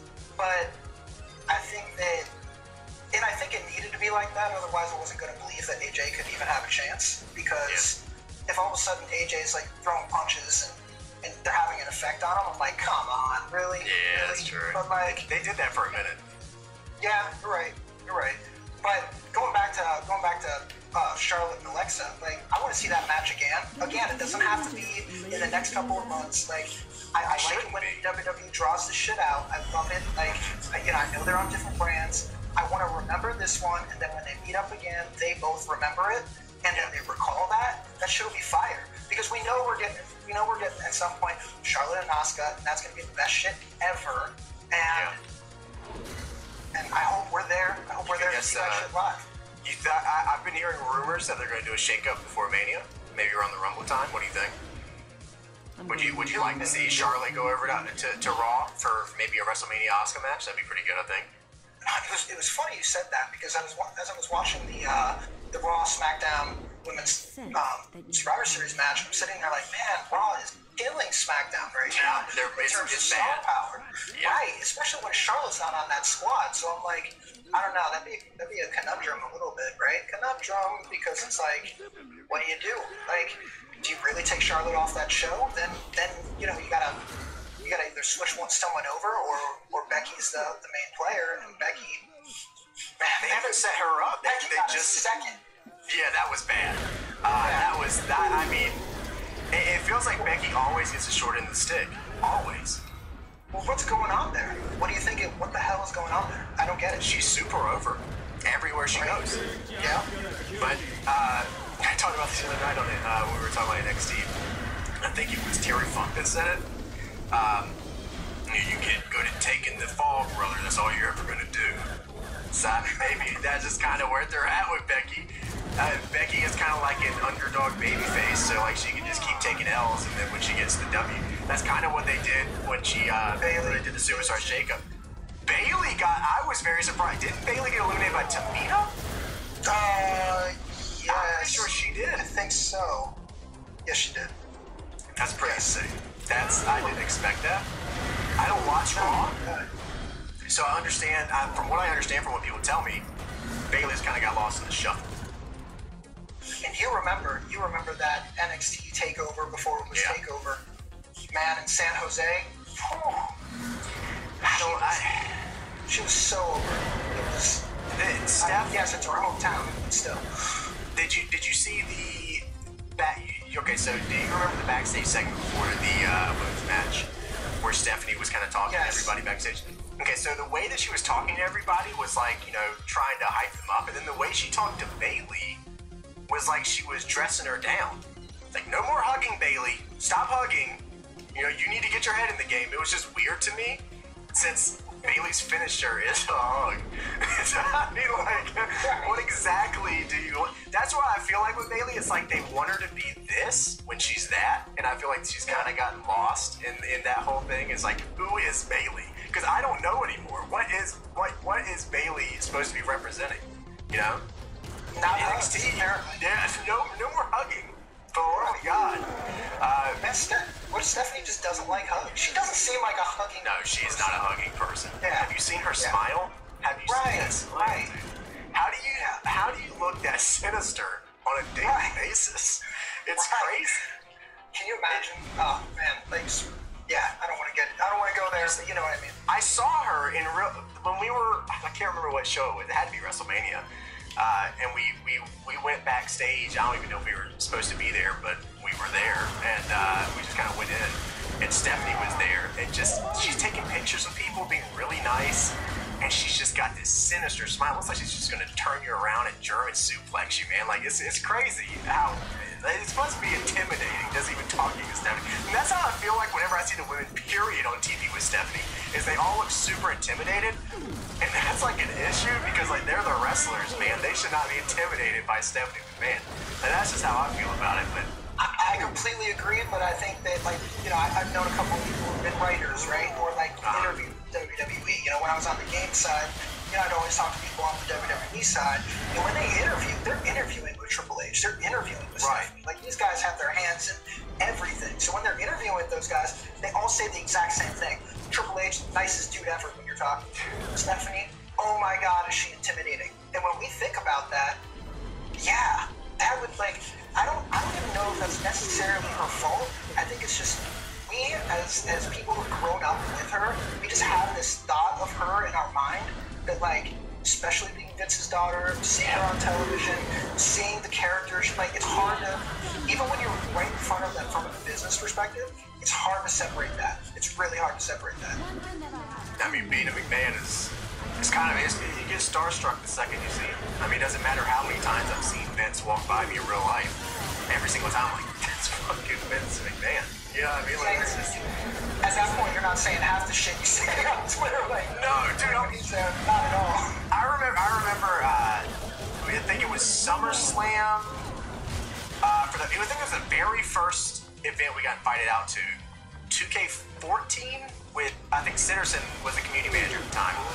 And, yeah, straight shoot. And my man invited, that was like the first year they invited YouTubers out. And I got on the plane because I live in North Carolina, so I flew out of, I'm pretty sure I flew out of Norfolk. But nonetheless, I got on the plane and I sat down and I saw Revy, I guess her last name's Hardy now, or whatever the hell it's supposed to be, Revy Sky, come down the thing, and I was wearing my Kevin Steen shirt, and at the time it was Kevin Steen and Matt Hardy were feuding in Ring of Honor.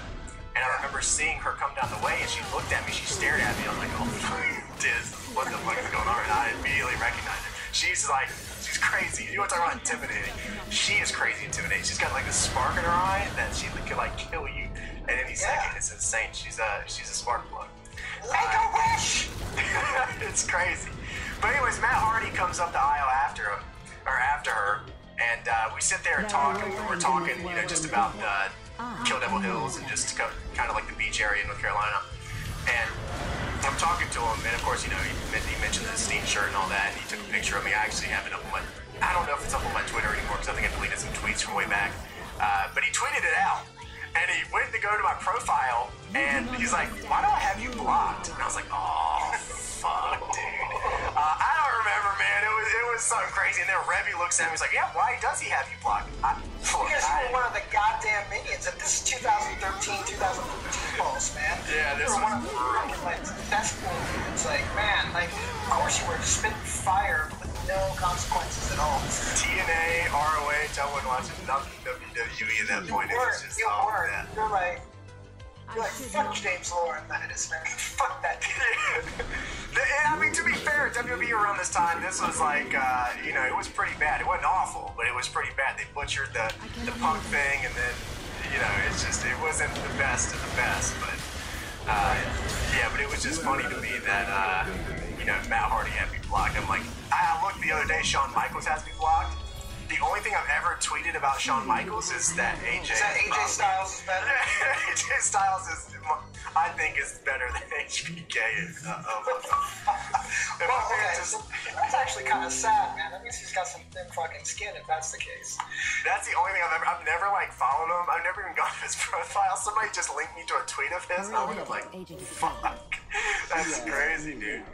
What if someone was like, you know, he didn't even see the tweet. What if someone was just like sitting right next to him and was like, yo, look what this fucking mouth breather just wrote.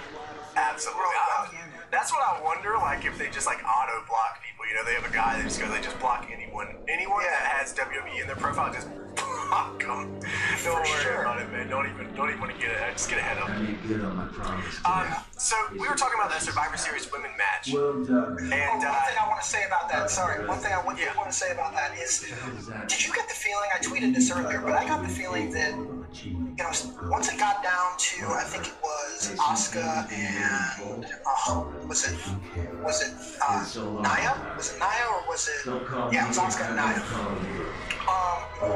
Man, I kind of wanted to see, like, legit women's tag team wrestling. Like, they have enough at this point. I want to see actual, like, you know, main card tag teams for women where they just devote time to that shit. Because I was like, man, some of this can work, and I think I'd be interested in that. What do you think?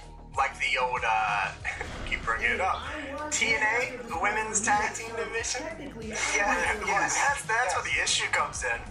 Because you get these tag team championships, and then we were talking about them prioritizing earlier. WWE will not prioritize these championships. You'll have the same issue TNA had, where you forget who has them because they literally don't get defended. They can't even, like, they don't even defend the U.S. and Intercontinental Championship on a weekly basis, or not weekly basis, but on a regular basis. That one time Dean Ambrose was U.S. champion for a while. Do you remember that? And he, like, never defended it, not even once. I hated Dean Ambrose during that time too. I was like, God, man, like. Yeah, it was bad. So I don't know about a tag team. I would love it. I mean, they have a bunch of, like, little baby teams. You know, they have, like, Alexa and Nia, and they got the iconic duo in NXT. I mean, they have the teams already kind of there for it. I mean, you got the 4 horsewomen. You could have 2 separate teams out of that. I mean, you could have, you know, teams, but the problem would be WWE, like, just adding more content is, like, what I think WWE shouldn't be doing right now. They should probably be stopping content, to be honest. The amount they're putting out right now is insane. They'll make their own show for it. I'm like, fuck, not again. Oh, God, yeah, please. They said they were going to make, you remember when they said they were going to make a UK championship show? Yes. Yeah, yes. Thank God that didn't happen. It's just a matter of time till they do till they rival New Japan. They do a Japanese show regularly. That would be. I wonder who they could. I don't even know. It's just a matter of time. Watch, it's gonna happen. Well, I don't know. New Japan's coming in with that U.S. dojo here in the next year. Yeah, so that's true. Things could. That's true. I mean, people. Obviously, they're not gonna. You know, it's. I think people want things to happen right now. You know, I think they want the U.S. dojo to come over and then just like that's competition immediately. But I think that, like, New Japan is doing, like, they're doing everything right now. Even from not doing shows on WrestleMania weekend just because they don't even want to. It makes them look less than WWE and they don't want to. It completely does. You're right. It looks like they're tagging on at that point. Yep. Yeah, so they, like, completely, they can make a lot of money and they can probably sell out an arena at WrestleMania weekend, to be honest with you. But they're literally not doing it just because they have a long-term plan. And I seriously think if they can get, I mean, you signed up for New Japan World before, so I mean, like, you know, like, it is not the easiest thing in the world to do. If they just got a completely translated site, I think there's a chance there that they could, I mean, even just take over some more market share. I mean, that's just me. I don't think it's going to happen immediately, but I think that they actually, if anyone ever had a fucking chance in the world, it's New Japan right now, because they have done nothing wrong in, like, years at this point. Years. Yeah, I wanted them to add they have an app right now on Roku, but I want them to add a goddamn app on Apple TV and all the other streaming. Just watching it on my computer all the time. And yeah, I'm an Apple TV. Do you use Apple TV? Yeah. That's what I got too, yeah, so they have it on Fire Stick Town too, I think. So yeah, that would, if anyone from New Japan's watching right now, because I know they are, please, Apple TV app would be fantastic. But yeah, trying to get people to sign up for it, and I think another hurdle they probably need to jump over is the timing. You know, being up at 3 a.m. for the World Tag League, it's like, that's brutal. You know what I mean? Like 3 a.m. show starts. I guess if you're in England, or that's better for you. You know, that's I feel like they could hit that market running, but that's a whole other thing. Yeah, so, you're the type of cat who has a bender, goes to probably don't go to TiVo anymore. But you're the type of dude who has a bender. I know you're watching. I mean, it just happened that I was up the other night, like waiting for the easy drop, and New Japan's on, so it's like there. I'm already up. Yeah, and that's just kind of how things work out. I got the Cosby Show or Charles in Charge. All right, I'm going to Japan. Yeah, or these guys are beating the hell out of each other. So right. In the women's Survivor Series match, everything seemed to be going pretty good, right? But at one point, Fox.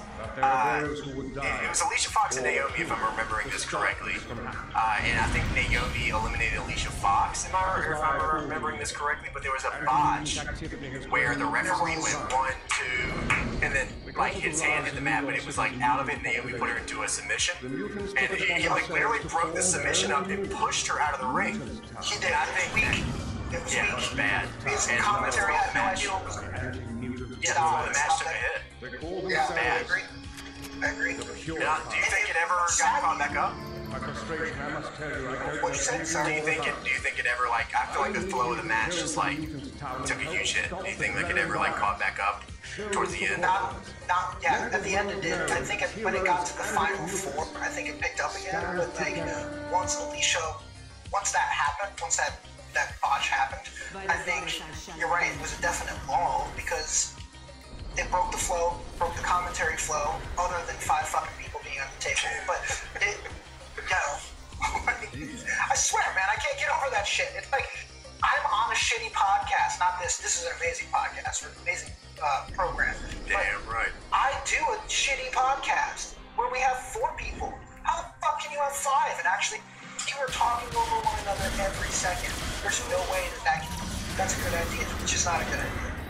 Yeah, I agree. It should have just been Booker T's solo commentary like ECW. Now that would be... If WWE wants to make more television, there you go. That'd be an incredible show. Booker T just...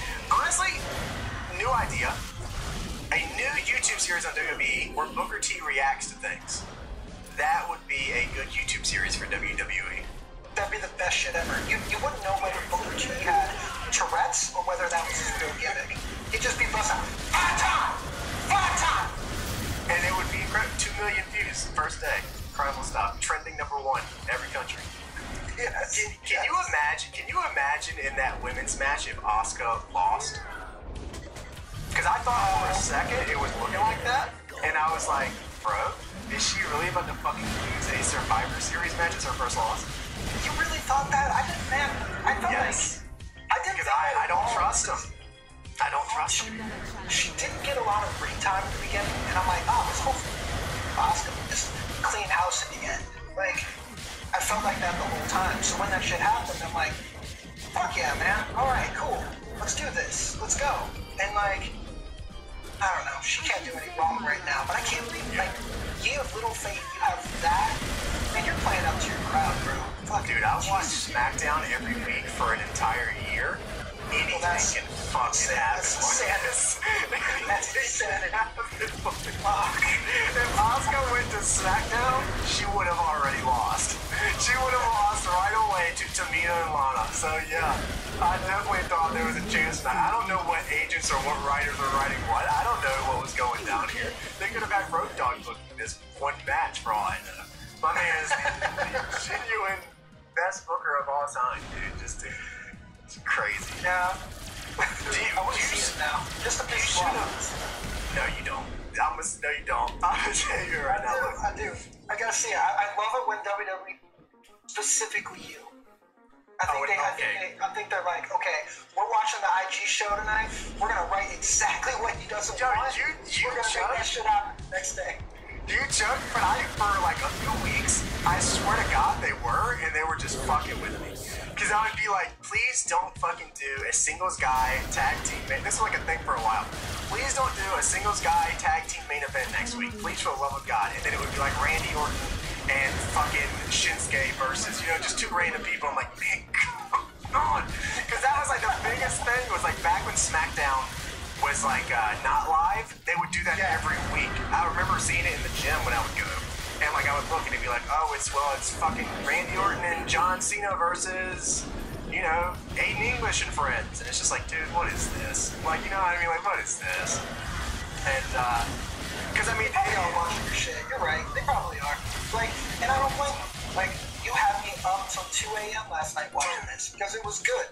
It was good. So, yeah. I mean, if they wanted to, I mean, I had some pretty crazy good booking ideas. One where Zack Ryder turns heel by ripping open pop vinyl boxes, because that's just a bad guy thing to do. Who does that, right? And then they have a pop vinyl Hell in a Cell, where it's just a big pop box. Dude, these are $1 million fucking ideas. Okay, like you want to talk about welcome to Hell in a Cell, sponsored by Funko. Like you want to talk about $1 million ideas. They're here. You're still collecting that shit? Did you ever find that green, that special edition green? No, I don't. The only one I don't have Brie. I have Brie and Nikki from Total Divas. I don't have the 2-box one from WWE that they were selling at WrestleMania. I don't have that one. Okay. I did pick up $1 Million Man and IRS from Walgreens the other day. That was a $20 one. I think it's going for like $40 right now. So that was like a pretty good find, you know. So that's always nice. Yeah. But I claim the WWE was like AJ Styles got one. You know, like I got like 6 of those. That's cool. I've been jamming on those retro figs for my son. Which one? The WWE ones? Yeah, the ones they sell at I think Walmart. At first they sold them exclusively at Walmart. The throwback to the Hasbro ones. Oh, I think I've seen those. Yeah. Yeah, man. They have ones for your like kids and animals to choke on. I don't know if you've seen these, but they're like this 99¢. And they're like this big.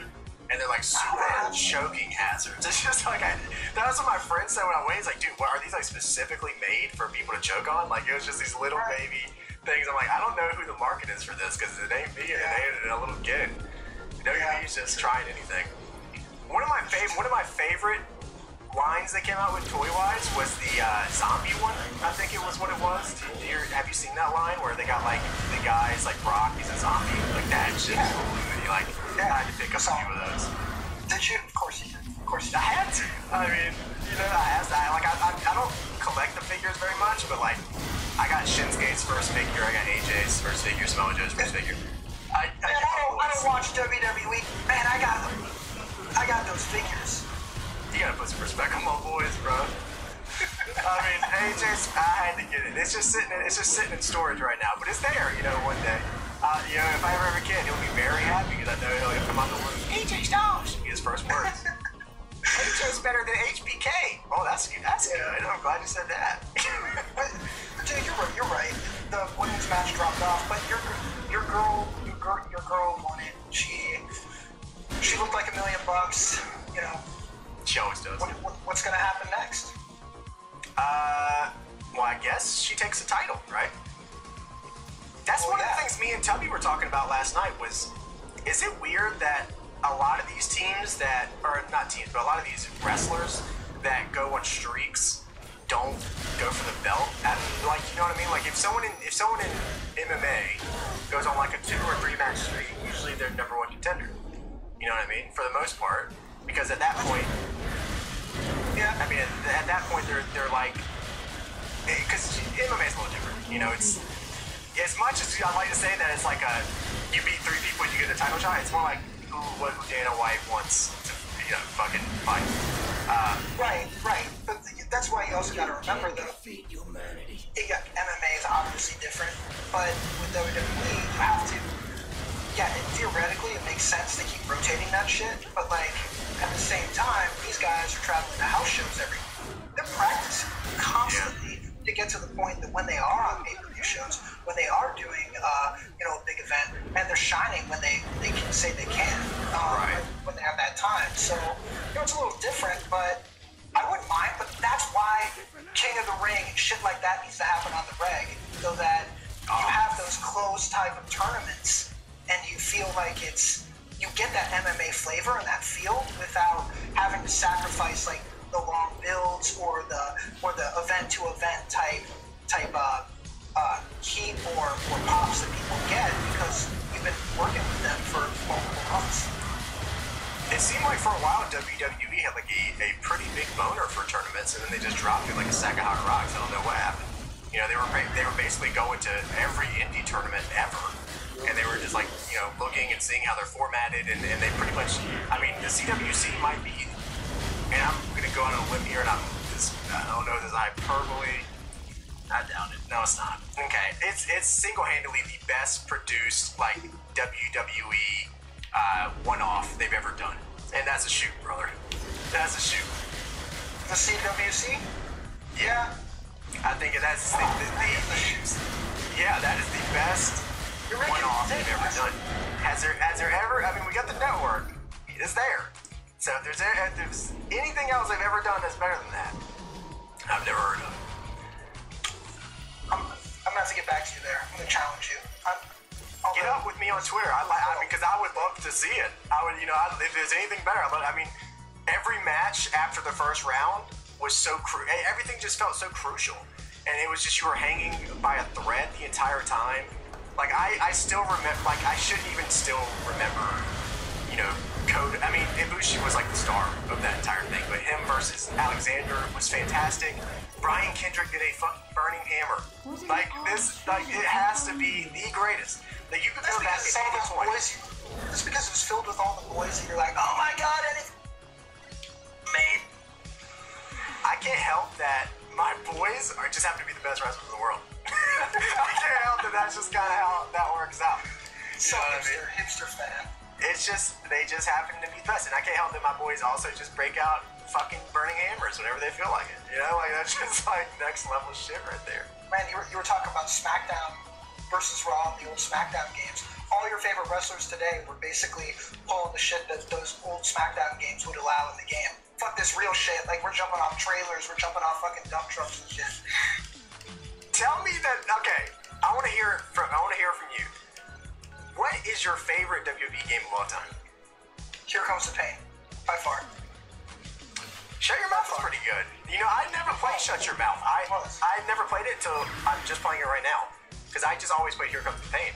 So I miss Shut Your Mouth. I don't know if you ever played that, but that is definitely an interesting one.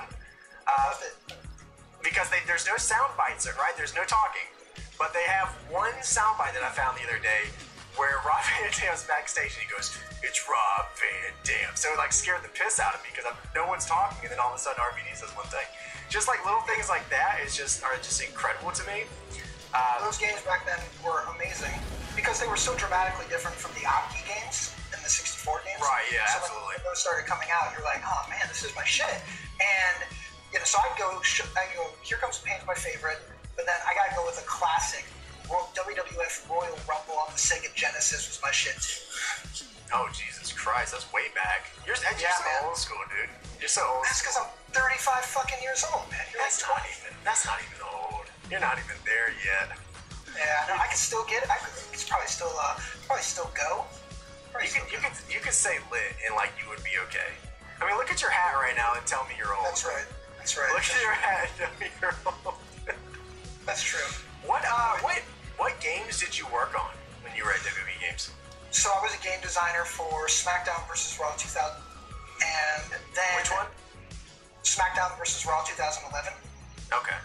So that's when they got like the physics on all of the tables and the ladders, and like really have like a quote unquote compelling ladder match.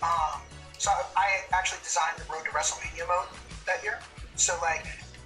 So like is that the multi-person? Oh, okay. What was that? So the backstage shit. Like the funniest thing that I remember is I came in one of our storylines that we wrote in was Rey Mysterio had to put out a fire, and you had to go find a fucking fire extinguisher on the wall backstage to put out a goddamn fire.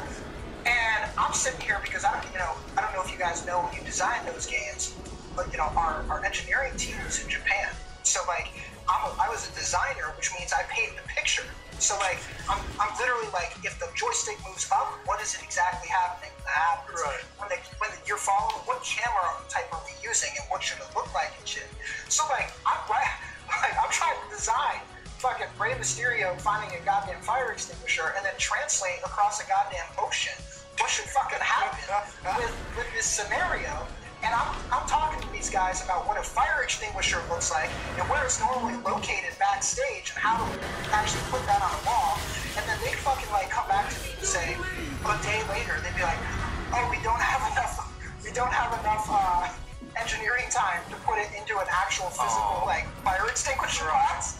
So like that's why you saw that shit just dangling on the wall and shit. It's because they didn't have time to put it in a fucking case. And you just saw it hanging on the wall, so when you walk over, you'd have to press A to fucking grab it off the wall. He just grabs it, or like, because the other option was just put it on the ground and have to pick it up off the ground. Like, yeah, what the fuck? Like, no. It's super interesting to hear stuff like that. How difficult is it to work with a company completely overseas? I mean, it's gotta be like you were just talking about. It's gotta be like difficult.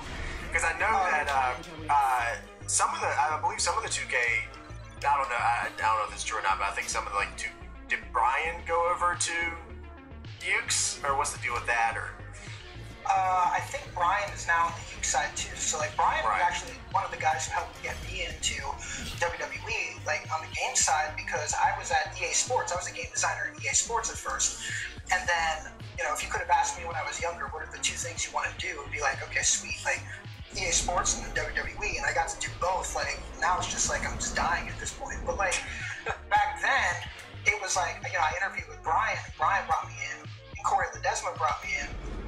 And Brian had been there for fucking ever. Brian and Corey were doing some of the games that you love so much. When you talk about paying to shut your mouth, those guys were doing that shit. So like, Ledesma was around at that point? Oh yeah, absolutely. I think Ledesma's first game was Here Comes the Pain, which starting off hot. right. So once I got in, there's the one mode that I wish we would have been able to do. I was building before I left because my mom got sick in Ohio, and that's why I had to come back to Ohio because my mom got sick. So when she got sick, I was still able to work remotely, but that's why I got back into digital marketing. Is because although in retrospect, I was already designing a game across the ocean.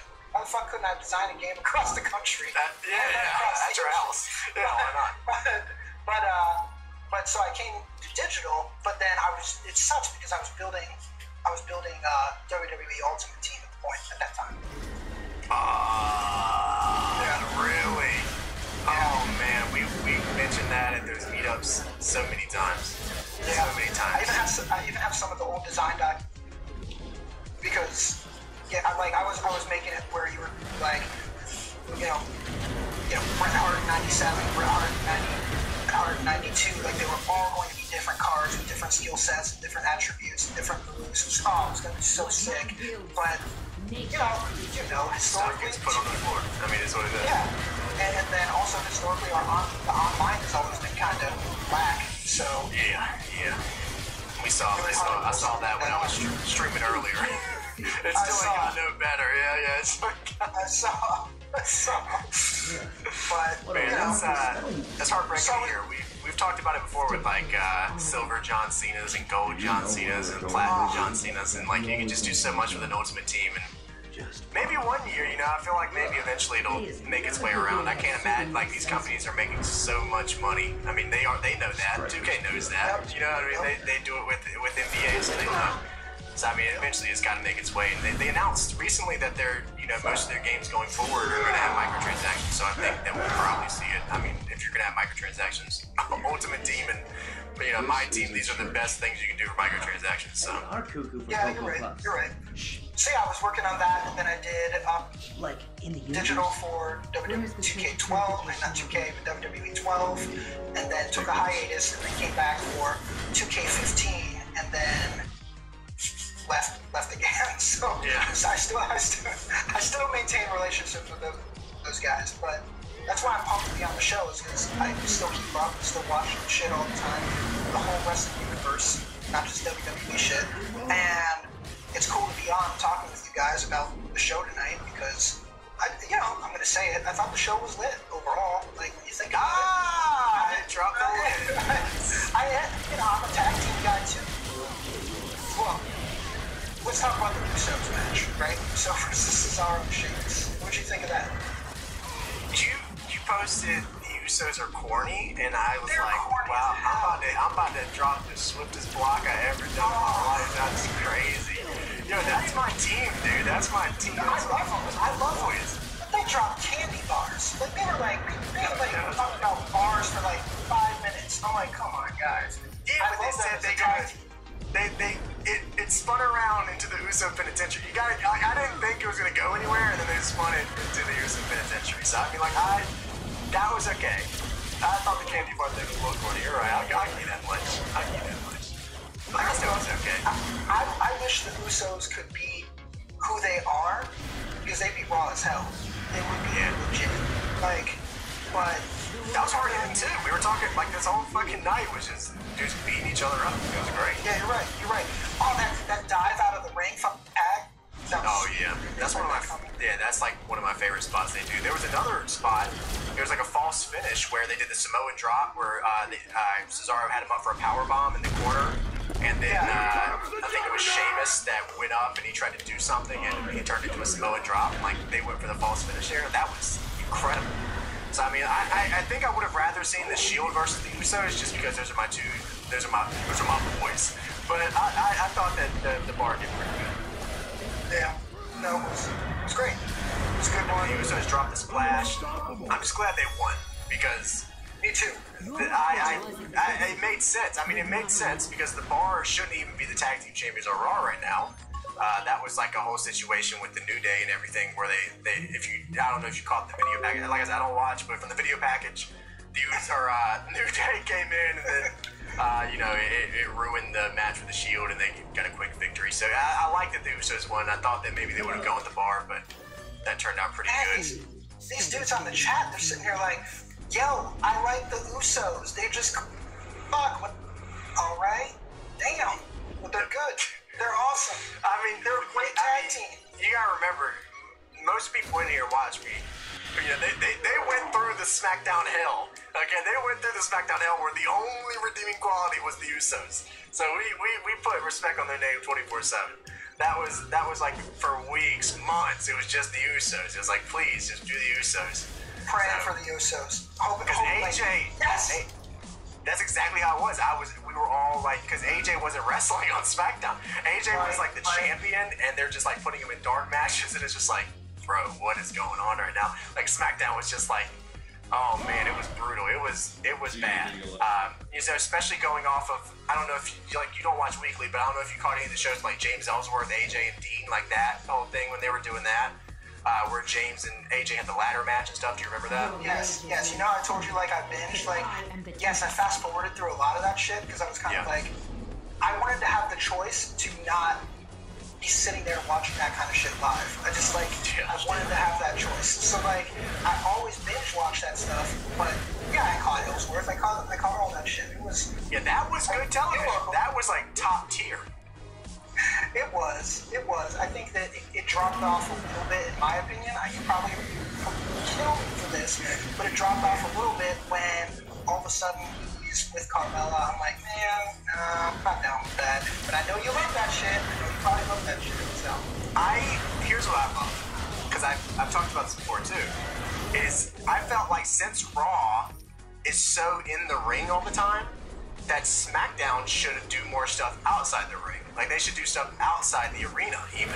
So when they had Ellsworth and Carmella like at like random clothing stores, like trying on new clothes for him, I was like, this is like, it was just so, at that point Raw and SmackDown were so different. They were so different. Shows, yeah. Yeah. And Ellsworth should not have been where he was at, and he just fucking, there was a writer backstage who was like super into him.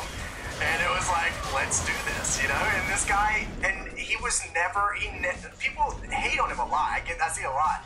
But there was never once where, like, he did his job badly. Ever. Not even once. I agree. Why do you think people hate on him? Although, by the way, let's just say this, like, you know, big ups to him. Like, we're gonna miss you. Like, sorry. Yeah, that's true. I was super sad about that. Super sad. Maybe because he's not the wrestler. You know what I mean? For the most part, they never really had him wrestling. Right. Maybe of course that they took did. away. And right, I mean, he shouldn't have. I mean, him squaring up with AJ Styles would have been absolutely fucking ridiculous. You know what I mean? Right. Like, the one time they did do it, they had the most. And it's crazy because this was just a random thing. It was just when AJ put him in a chin lock, and he just got right out of it because he has no chin, and then he just pointed at his chin. And like that's what that is. Dude, I swear to God, that's got to be one of the most memorable runs for anybody. I'll probably remember that till the end of time. That ladder match they had with the no chin music, where like first off they fucking immediately called it the no chin music, which might be Byron Saxton's best call of all time. I'm pretty sure it was Saxton who said it, and that was just like. Speaking of bars. Yeah, that was the no chin music. The crowd was super. The crowd wanted Ellsworth to beat AJ Styles. Like that entire period was just magic. It was Otunga. Yeah. Oh, even better because Otunga has literally he's never been that great on commentary, and that's his one redeeming thing: the no chin music. Where I would love to I have to look it up when we go off, just so I can see that pop again, because the pop when he hit that, and when he 1, 2, and then it went down there, I was like, oh my god, it was crazy. AJ sold like hell for him too. He took AJ sells for everybody, but the fact that he sold for this random kid who came in and got beat up by Braun Strowman was just incredible to me. Like he took a floor bump for this dude. You know what I mean? Like that doesn't. That's crazy to me, and I just think that Ellsworth. First off, I would have put him in the game. I would whatever they. I know this contract probably didn't have it because it was like a last minute kind of contract thing where they're like, let's just fucking do it. But I would have. Somebody should have stuck up for him because I wanted him in the fucking game. Dude, he's in the fucking game. He's the default paw. Dude, there are some pretty insane created characters in Ellsworth with the no chin. Like some people really went in with that. Oh, that shit, that's awesome. Morphing the face. Yeah, the face warrior with no chin. Like some people went in. But I would have really loved it if he was in the game. And the whole thing with Carmella towards the end where he was on a leash and shit, that never did anything for me really. I never understood where they were taking that. Yeah. That's kind of what I was talking about. Is that the beginning stuff with Carmella was fine. You know, where she was manipulating him and all that was fine. Yeah, they got to the point where he was just coming on a leash and they weren't going anywhere with it. Let me ask you about the controversial Money in the Bank decision, where Ellsworth helped her win the first time. I don't think it was controversial. Okay, so you don't think? I don't think it was. No, I don't think any of this shit is controversial. I take in every single show individually, one for one. I mean, yes, I connect the dots, but I want to see them put on a show for me. I'm not trying to dictate what I'm watching because I'm not the expert, and I'm not a writer, otherwise I'd be fucking there and doing it. So I try to, make a podcast. Make a podcast, change your life, for sure. But at the same time, I'm kind of so I didn't think it was a controversy because I'm well, sweet, that was fuck yeah, it made people pissed off. And when it makes people pissed off, for me, I'm about that immediate reaction, and I think it works either way when someone has a reaction. I think it's scary when people don't have a reaction. How you felt when you were watching SmackDown the entire fucking year. That's you not having a reaction. Yeah. You had a reaction because you had to have content for your podcast and shit, but man, that was a reluctant reaction. I'm all about that immediate reaction. And maybe you have that because of the show. Exactly. Yes, there you go. Yes. Fucking pro. Jesus. I mean, what do you think is his name after? It was a James Ellsworth thing. No, I'm just kidding. That'd be crazy. The origin of the podcast. Podcast was James Ellsworth. Yeah. Oh, yo. I asked you about that because so many people got up with me about that, right? When the whole Money in the Bank thing ended. Because I never had an issue with it, right? I was I understood that people were upset, but I also didn't have an issue with it. My initial reaction to it was oh, what a piece of shit. You know, that's the exact reaction they wanted me to have. And then I go on, you know, social media, and I see people upset about it, and I was just like, what do you think the manager's there for? You know, WWE has been more proactive on managers in the past couple of years than they've been in a while. So, I mean, I didn't really have an issue with it, but I'm not, you know, they went back on it, which surprised the shit out of me. They went back on it and redid it, and that surprised me. I did not expect them to go back and do it again, and I think that took away from it. I think they should have just, and it's weird because WWE sticks to their guns on fucking everything. Look at Roman Reigns and tell me they don't stick to their guns. And they didn't do it this time, and they went back on it. That was weird. Well, I think they're starting to watch your show. I think so too. See, we've turned around here. We are Roman Reigns. We are the Roman Reigns task force here. We're all about some flaws and fist cockings. We're all about some dry rubbing here, dude. We are all about that. And I used to hate Reigns just right along with you, but I think now I just stop calling him Big Dog. Just stop it. Like, no, dude. Every 5 seconds is Big Dog. Did you hear in the S.H.I.E.L.D. versus New Day promo? I think it was the promo, or maybe it was during the match. But the way that Michael Cole gets into the Big Dog is so crazy. It's like, we got Seth Rollins, Dean Ambrose, and the Big Dog's got a hunt. It's like, wow. Like, this is crazy. Like, they're really, and then my favorite part of the S.H.I.E.L.D. and New Day tonight, or I had a couple favorite parts. One of them was Roman Reigns not wearing a t-shirt, so you understand that Roman Reigns is the leader of the S.H.I.E.L.D. in this match. That was one of my favorite parts. I would have been badass had he had the half flak jacket, half fucking flak jacket.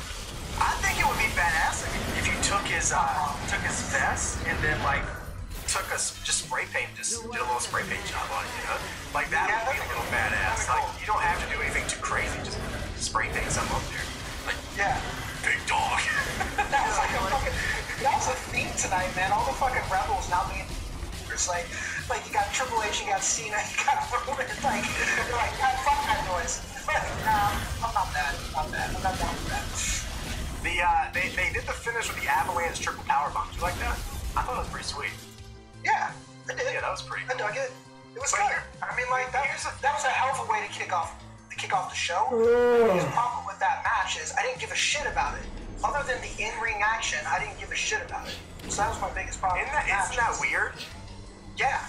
I mean, because you have Seth, Dean, and Roman, who, for the most part, the show's been surrounded around these three guys wherever they're at for the past couple of years, and you put them all together, and now they're less interesting than they were before. Right. And then they're going against New Day, which is just historic now. That if you had to think of 3 versus 3, that'd be at the top of your list. Yeah. And when I say I didn't give a shit about it, it's because I want time for that shit to. I want it to build a little bit. I want there to be a reason why they're about to get it on. And it worked. The match worked because they're all talented fuckers. But still, I don't think that. And it's weird because, like we were saying here, they're both when you think of S.H.I.E.L.D. versus New Day on paper, it's gonna blow everything away. But I don't think that this match was better than any of the pay-per-view matches between the New Day and the Usos over the past 6 months. Which is wild to me because I thought that it would be, but the New Day versus the Usos was consistently just one of the best matches on every pay-per-view. Okay. I got you. And I agree with you to a certain extent because I think that's apples and oranges a little bit. This was the 3 versus 3 match. That's a tag match. That's a tag match for tag team wrestlers. You're right. And I think that that shit was fire because of that. And they probably traveled multiple cities working that routine together. And that shit was awesome. But tonight, I'd say the individual talent in that ring was ridiculous. And I think that's what put that match over tonight is the individual talent. Not the teamwork, well, some of the teamwork a little bit, but most of it was the individual spots you would see, the matchups that you would see. Dude, I can't wait to see Big E and Roman one-on-one at some point. That shit was awesome. Somebody in my Discord said Big E versus the Big D. And I was like, you know what? That is exactly how they will market it. You're totally right. You're totally right. And it'll be fantastic. Hire that dude. That is a great tagline right there. Something that I thought was pretty interesting too, especially because Roman's reactions are always like the hot topic for pretty much everything. And my favorite thing is that the crowd collectively cheers the Shield. They do a triple power bomb, they cheer. They do the fist bump, they cheer. But whenever Roman Reigns takes 2 steps back, they boo the shit out of him. And there's no reason for the Shield to be together other than to try to reset Roman, because there was, It's funny you said that. I wrote that down. I wrote that shit down. I feel like this entire match, I didn't write reset Roman, but I wrote something dumb. I wrote repackage Roman, which is right. But it was to try to put him over, and to me it worked. I'm hearing the boos right now, but I almost feel like that's like it's to the point now with like the Cena boos, where it's like almost like, all right, we're gonna do this because it's our thing now, but like, I don't know. I feel like the tide is turning on Roman a little bit, and I think that's good because he puts a fucking hell of a lot of work in, and in person the dude's a great dude, and you know me well enough to know that to talk about him, I hate you. I know you guys all hate Dolph. Dolph's an awesome dude. So when you're a good dude, like I want to see you do well, and like he's a really Roman's a really good dude, and like it took him time, but I think that he's kicking ass now. And what do you mean we hate Dolph? I don't even know where you got this. I have no idea. Right. Got that we hate Dolph Ziggler. You know me, man. 4 years ago, he was my favorite. He was everybody's favorite. Anybody that has a yearly subscription to Brazzers, when I remember that. How do you have a year subscription to Brazzers when you can watch that free preview shit for like 2 minutes? So if you have a subscription to Brazzers, that means one, you have the stamina like a fucking horse. And then 2, you got a problem because you're paying money for that shit. No, dude. You paid money for the story, dude. Come on now. You're not gonna get the story in 2 minutes. Hey, man, says the guy who watches the promo package to get Hey, that's what it is. Hey, I didn't say that I buy Brazzers 1 year. I'm a dude now myself. I'm just saying that it's there for people who want it. It's something we should look into. I know. He has. It's not even that he's fallen off, right? It's that he just hasn't changed, and he knows that. He posts about it all the fucking time. It's just like they can't do anything with him. It's just unless they decide to cut his hair, change his tights, change his music, repackage him, put a mask on him. Yeah, something's gotta fucking change. Because he was everyone's favorite. You're right. 4 years ago, he was everybody's favorite. How do you repackage Dolph Ziggler and make him not? It just ain't working for me. No, speaking of stuff that ain't working for me, Corbin versus Miz tonight. Miz, when we were just talking about the James Ellsworth, AJ, Dean trifecta, this was also the Miz show, because the Miz was kicking Dolph Ziggler's ass cheeks all over SmackDown for that period of time, where they were doing Talking Smack, and Miz did the promo where he got super upset and said that, he's the Intercontinental Champion, and Dolph's like, well, I'll put my fucking career up. Do you remember this? Where they had the career match? And now Miz is on Raw, and here's the thing with Miz, is they brought Dean and Miz over from SmackDown, and they just did the same stuff they already did on SmackDown. So this surprising. It derailed both guys, and that's funny they do that because they know that no one's watching this fucking SmackDown show anymore, so they just go in and redid it on Raw. And Miz and Dean fell off completely to the point where they were like, let's just put the Shield back together, and Miz piss off. He keeps talking about his Intercontinental Championship run and how it's the greatest, but it's just not, it's not connecting like it did on that SmackDown anymore. Miz, when he was on that SmackDown, was probably one of my favorite dudes. Like, I was like, this guy is insane. And maybe it's just because of the surroundings and just how good the rest of the show was that, like, everything was just clicking and clicking and clicking and everything just looked great. But Miz now, compared to then, has fallen off a little for me. I don't think his match with Corbin tonight connected with me at all. No, it didn't. And Corbin could have... if only he would have made fun of working with Robert Police again when he won. Like, he had the opportunity. Like, and he didn't do that. And that match just didn't hit it for me at all. Like, not one bit. And I'm a Miz guy because, you know, again, like, you guys can probably find it on YouTube. The Miz roasted me in an interview. Like, I interviewed the dude at E3 2011. He destroyed me. I was sweating and everything because I was like, first time I've ever really interviewed someone in character, and this dude just destroyed me. And so he was hilarious. He's the best heel in 2011. Don't at me. Best heel in 2011. Everyone knows him. And, you know, I think it's hard. It's hard when you got a guy like that kind of hang. Had a little bit of, you know, some experience at the top, but then came right back down to the middle. It's really hard, especially in today's WWE, to have guys hang around forever in the middle and then expect us to give a shit. And Sounds like the Dolph Ziggler. And I think that that's happening right now. And you know what's going on is they don't care, but that's because I don't think they care right now. Like, it was very obvious that match was like a throwaway match, and I think that we are all too big of smarks in this world right now to put up with that. We're gonna call that shit out 10 times out of 10, and when that happens, it's over, really. Would you say that this is the work rate era that we're in right now? That your match now matters more than your character work? Yeah, that's because of YouTube. That's because of all of us watching New Japan, all of us watching ROH, all of us watching Dragon Gate, all of us watching all that shit on YouTube before any of that got on TV. And we didn't have context. We didn't have the story. We didn't have any of that. We were just watching the matches. We watched Tanahashi versus Devin.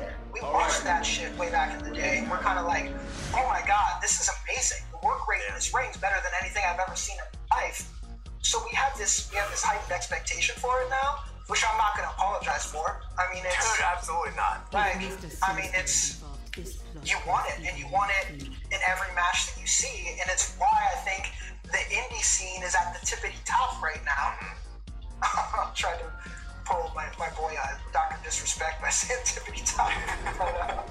but you know, I think that I think it's at the top right now, and you know, I went to a fucking indie show a week ago. It was horrible. Level 60 characters. You know, I saw that. I saw your pictures. That was an insane event, man. Yeah, and I think that our eyes are open to that. Yes, we're not just sir. like WWE marks, and I think we're all marks, but like we're not just all in on just WWE. We have a heightened level of expectation, and WWE is better for it. Don't think that Vince is sitting there happy that New Japan's killing it. Like, don't think that Vince didn't give Jericho his blessing to go over and wrestle Omega. He did. We all know he did. He had to, because we know Jericho's a WWE guy. Like, it's not like all of a sudden we know he didn't. No. Jericho said that he's a WWE guy for it. That's all I'm saying. Oh, okay. Yeah, and like, so he goes over, and I think when Vince gives that blessing, it's acknowledgement that he's happy the industry is, you know, don't pay attention to TV ratings. Check out those YouTube hits, check out all those impressions, that videos on the reg, content on the reg. Look at all the what cultures, all that kind of shit. Like, your show is booming.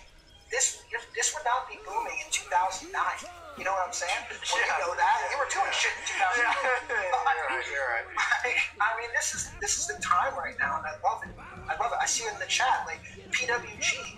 Dude, motherfucker, 10, 15 years ago, PWG was sitting there, like, giving away tickets trying to get people in, because they didn't have, you weren't watching that shit on YouTube. Yeah. So, like, now that you see all of that, people are making trips out to LA to watch PWG. That's insane. That's like a bucket list. That's like a bucket list for me, I think. To just get sunburned in the American Legion. It's fucking. I hear it is a fucking hot box in there, but that's still a bucket list for me. Oh man, it'd be the best. It's the best. Right? I also want to go to Japan. It doesn't matter. I want to go to Japan. I was like this fucking close from just booking a Wrestle Kingdom trip because I'm so excited to see Okada versus Naito, and I think that's going to be like a match like you'll talk about probably for the rest of your life. Yes, and well. Then they announced Chris Jericho, and I was like, fuck. I already decided that I was just going to watch it in my house. I was like, oh, come the fuck on it. Then they posted like, yeah, we ran out of American tickets because they only do so many overseas tickets. Because I don't know why, because I don't feel like they sell out the dome. I feel like there's open seats that they can give away, but that's New Japan's whole thing. They do whatever they want. Yeah. But that's a bucket list too for me, is to go to Japan. Same. Sometimes I wish I were still with WWE. So when I made the trips over to Japan. Oh yeah, that's true. Damn, like I still wish. But one thing I wanted to bring up just because I saw in the chat, like, dude, you think it was part of the gimmick? You think it was part of the story? But in the main event with Angle, like when he was doing the triple belly to back, like, or the triple German suplex, it's like, what the, like, he looked like he was dying. Like, he was like, Kurt beat up. I can't do this. And I'm like, I don't want that Kurt Angle in the ring. I don't want to see that. And like, I'm those types that are like, man, I don't care if any of these guys get hurt. They're entertaining me. This is awesome. Like, if they choose to do it, they choose to do it. I'm not trying to play fucking first aid kit for these guys. Like, right, yeah, no. But that was sad. Like, that was a little sad to see in the ring. And I'm like, he's lost a step, which I guess you would expect. But yeah, I don't know. What do you think of that? So Kurt obviously beat the fuck up, and I mean and people won't admit this, but Kurt put his best years in TNA. His best years in TNA? His best years? No, absolutely. For athleticism and peaking, yes, absolutely.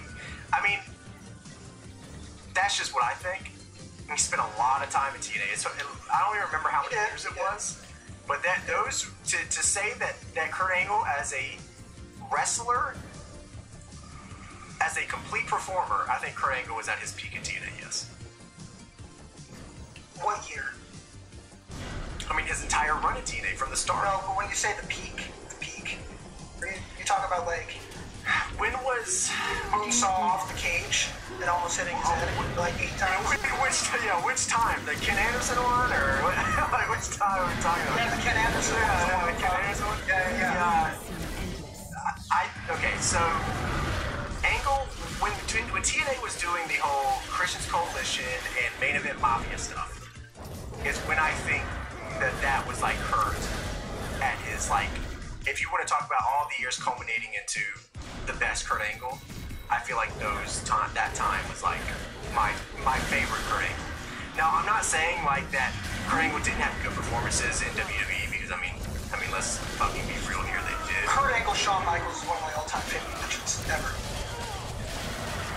Which one was that? Mania. What year? Was it in Seattle? Or was it... I can't remember right now. It's one of my all-time favorite matches, though, but I can't remember the exact time. Mania 21.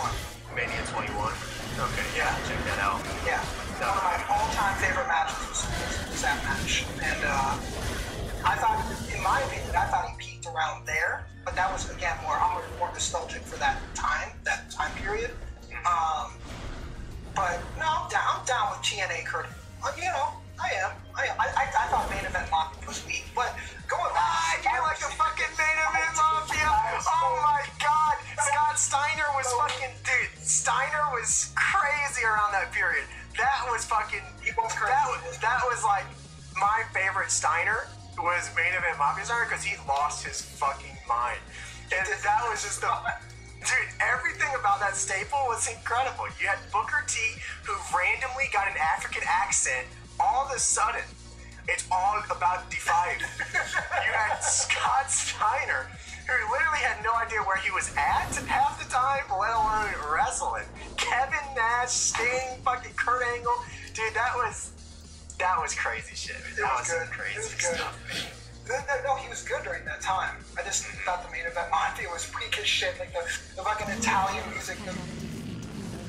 Oh god, this is killing me. Like, do you remember when they took over?